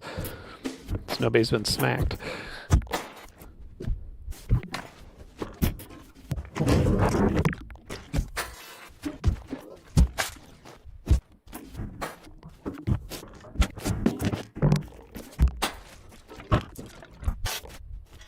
Yeah, this is so fucking crazy.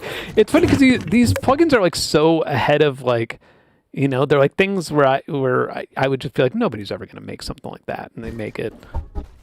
Although I guess it has to be so specialized for it to be like worth it for a musician, right? Like you would have to like, I guess, fill it up with your own samples. But I mean, yeah, really, this is like Autiker level of nuttiness. The voice stuff, I can't understand.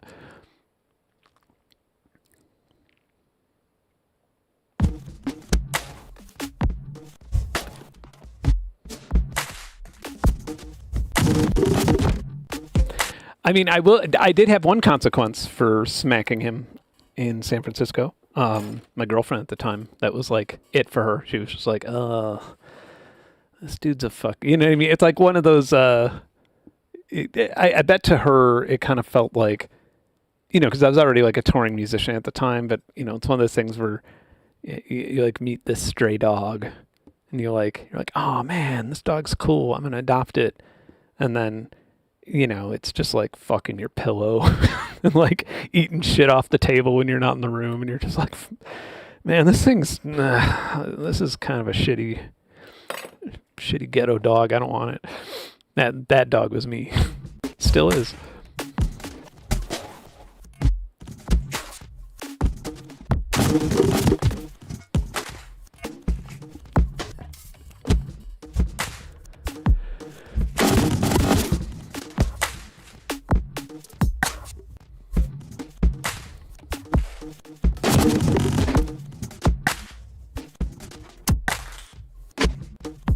Whew.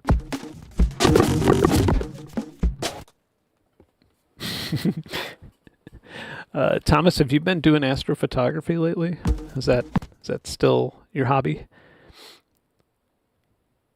It's funny because I get so into it, and then I'm like, it's like so hard to bring the telescope out and like do my flats, and you know, it's just. But I mean, I'm going to Death Valley next. I guess in like a month from now, I'll be in Death Valley doing astrophotography for like 4 days. I'm excited. Trying to get that new Celestron Origin camera before I go, but it's completely sold out now. I like this one.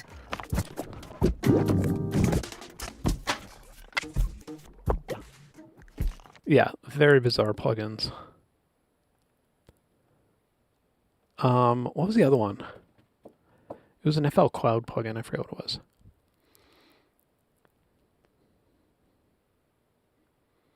Oh, cool. Voidprints.com. I'll check that out. Oh, sweet. Awesome.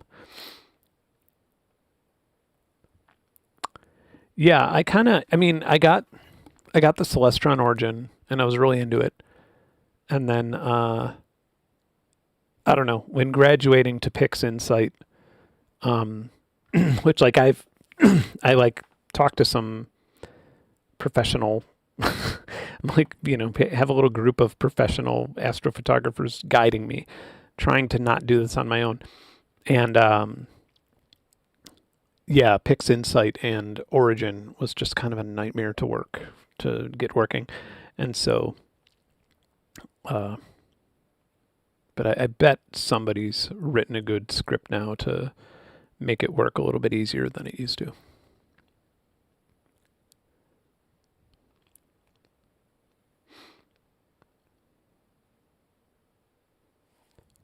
But Cameron's getting into it. He didn't get his telescope. I think he got a C-Star or something like that, but he's into it. Yeah.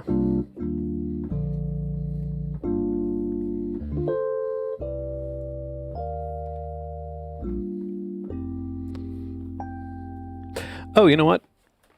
I just put new strings on this bad boy for this stream. I was like, ooh, I'll play with some effects. Although I may not have a cable, so. Let's see. Be good.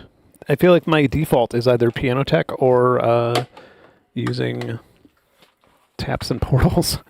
Not to be too much of a self-promo person, but I did mostly design that plugin for a good reason, because I like it.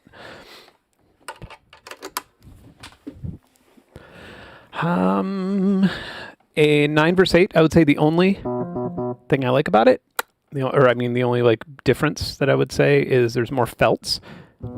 The felts seem to be more, like if you put this down,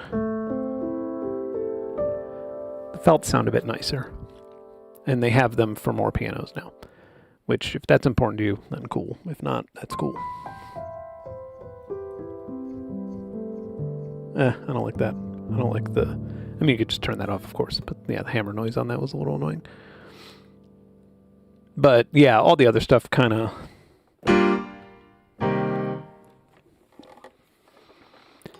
I have done a live stream showing taps and portals, but I'll probably open it up now just for the heck of it. It's a good guitar plugin. I think I'm in 11. Yes, I am. Although this is going to sound very, very muddy because I'm using tape wound strings that somehow are in tune amazingly after just putting on new strings. That's unheard of. Is this peaking? Yes.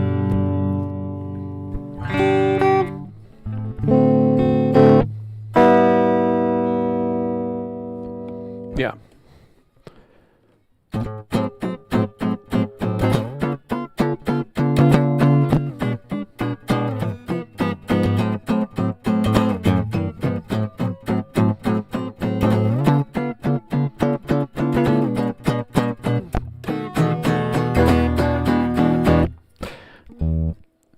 I've been putting tape on everything because I've been like getting more into gypsy / 1930s guitar. Taps and portals would be in Beam.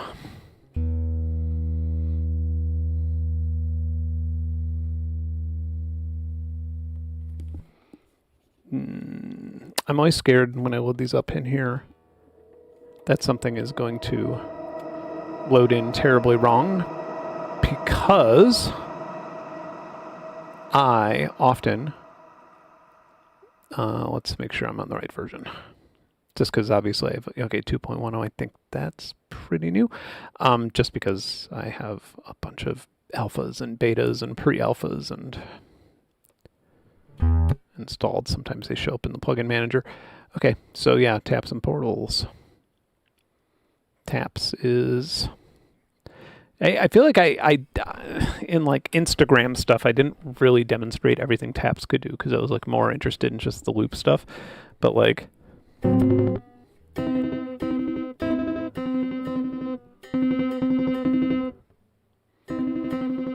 So yeah, you could have up to 8.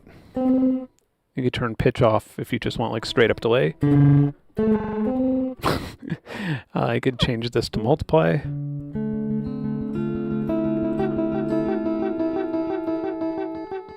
If you want it to be stereo-ish, you could have it ping pong, you could have it fade out. So it's just kind of a different way of dealing with delay, mostly.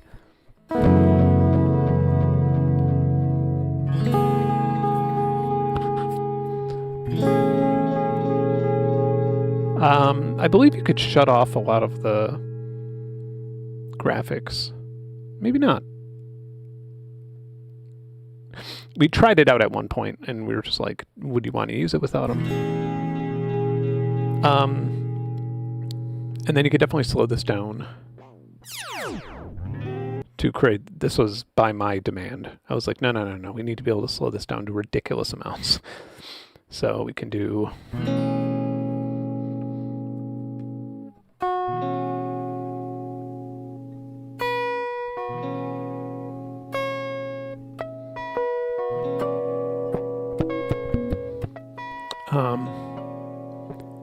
but I will not make it that long. Oh yeah, and then we could also have feedback too, so. However, we can cluster things. I don't want to cluster it that much, maybe just -50. If we cluster it like plus 0.25 and then swing a little bit.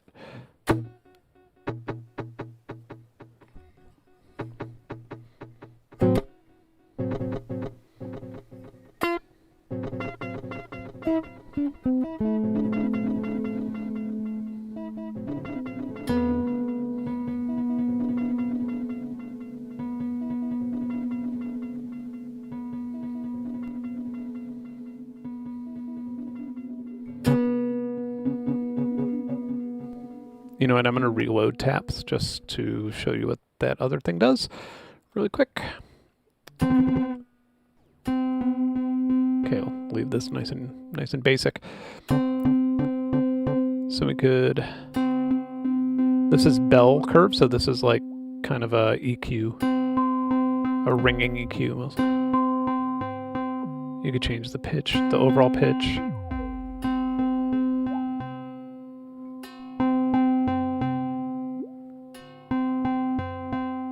And of course you could change this to all 8 as well. So you have bell, you have bandpass.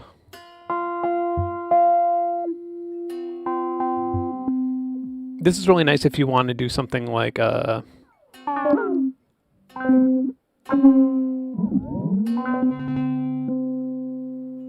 if you wanted to like have something brighten up on the way.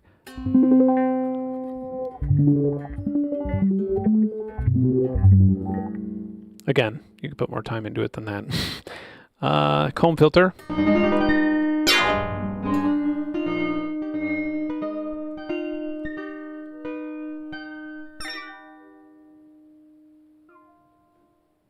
So I will start here, go up 3, go up 5, and then maybe go to 7.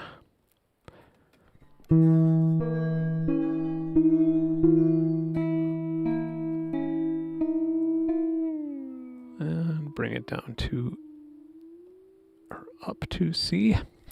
And then if you want to put feedback in there,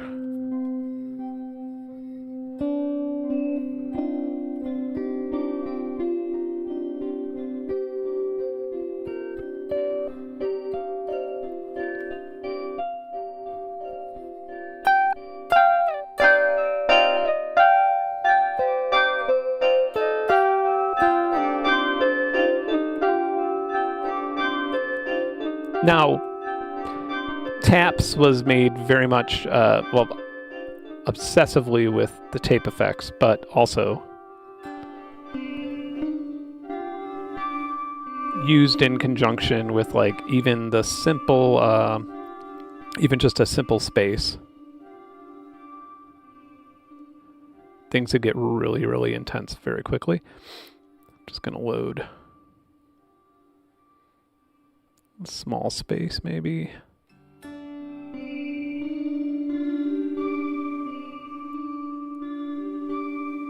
And then load in haze is another one that's really nice. I don't know if I want to use haze or, yeah, we could use haze.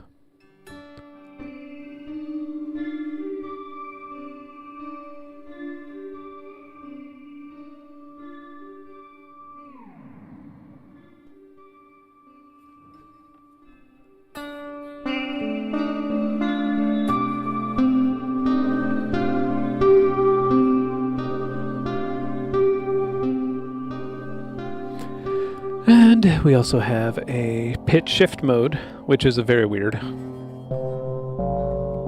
It's kind of like a ring modulator. And then pitch tone, this one can get really fun.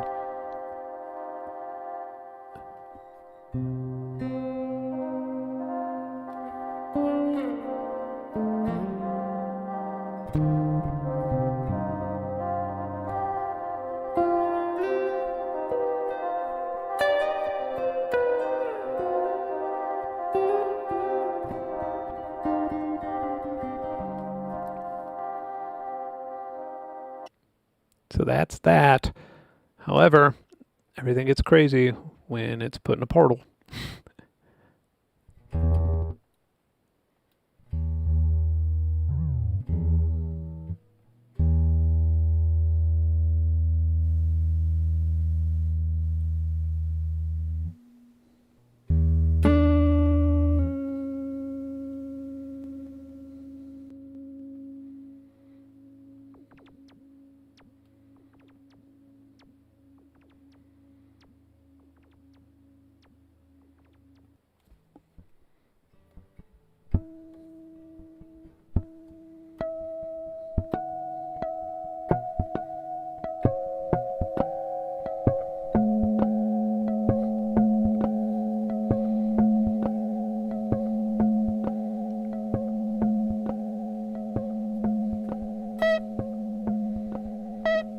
Yeah, just the fact that it feeds back like a real tape was my entire mission with them. I was just like, that's what I want.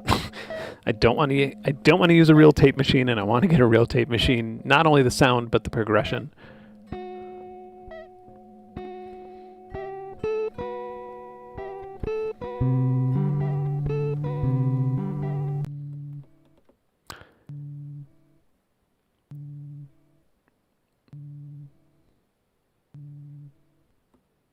And then, yeah, being able to just run two side by side is just bonkers.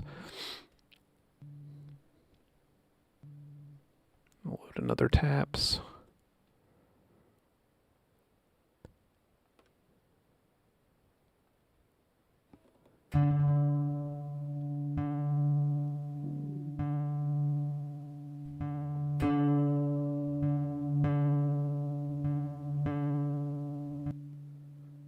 Alright, so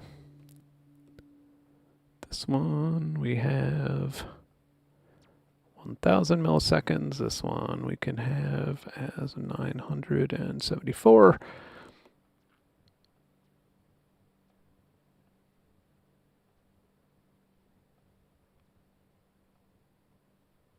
And then we can also pan these a little bit differently.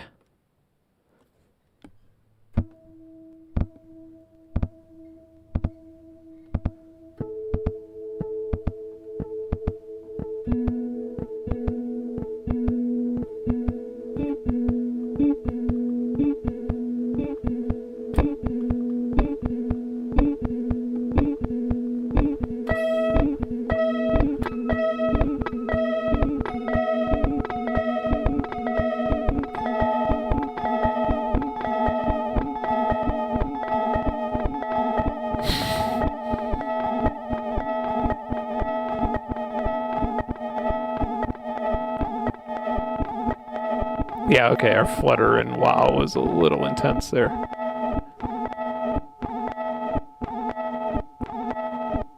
Honestly, if you also like volume in stuff, which... Oh, I'm using the wrong pickup, never mind.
Like adjust my pickup while I'm doing this with the screwdriver.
Yes, I love it.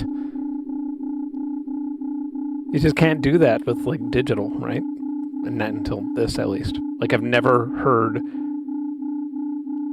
like the wave folding effect of feedback happen until this plugin. I mean, I've heard it happen on all sorts of analog devices, but yeah, this is the one that kind of beautiful. It's magic.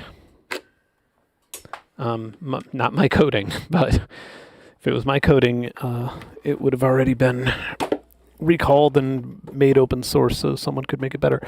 But fortunately, Lunacy hired a developer special just for the feedback thing. Anyway, well, I guess it's Christmas now. I brought us in. We're doing it. I hope everybody has a wonderful holiday. I am going down to my parents for a little bit. Not to be too gun themed in this stream, but I'll probably. My dad likes shooting rifles at targets, so I'll probably be shooting rifles at targets for a bit and driving a whole lot. So great.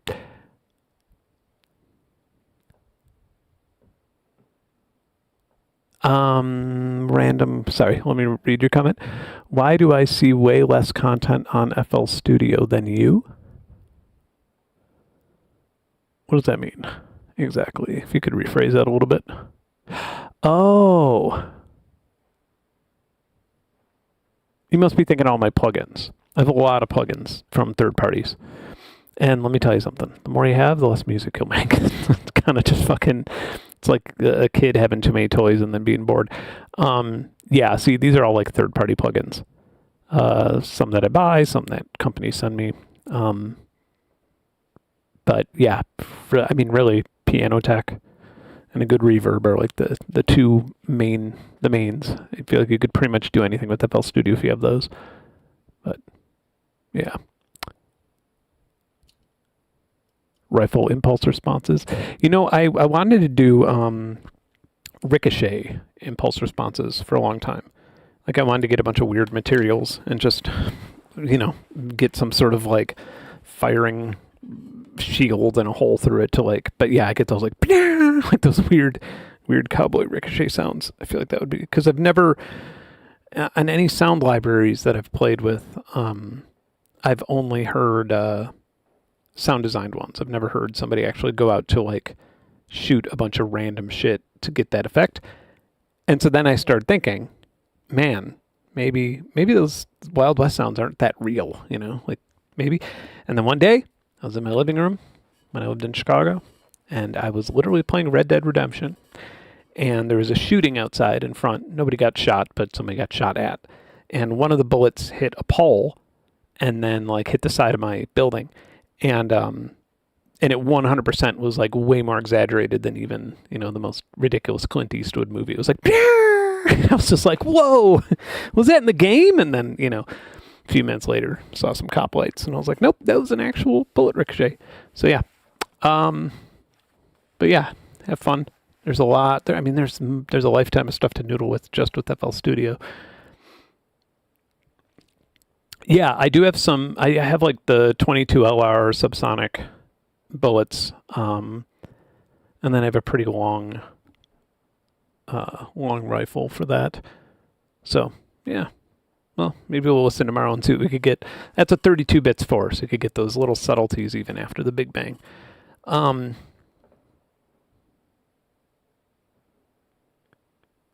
Okay, yeah. So I'll just move my channel. I'll make my channel a gun channel now.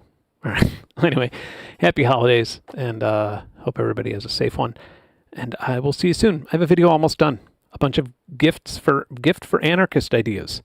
I don't know what the title is going to be yet, but that's what it is, with a little bit of history of anarchy. And it was supposed to obviously come out before Christmas, but the flock thing took precedent because fucking people were being spied on, and I preferred that not to happen. So anyway, have a wonderful Christmas. Have a wonderful holiday, whatever you celebrate, and I'll see you next week. Bye.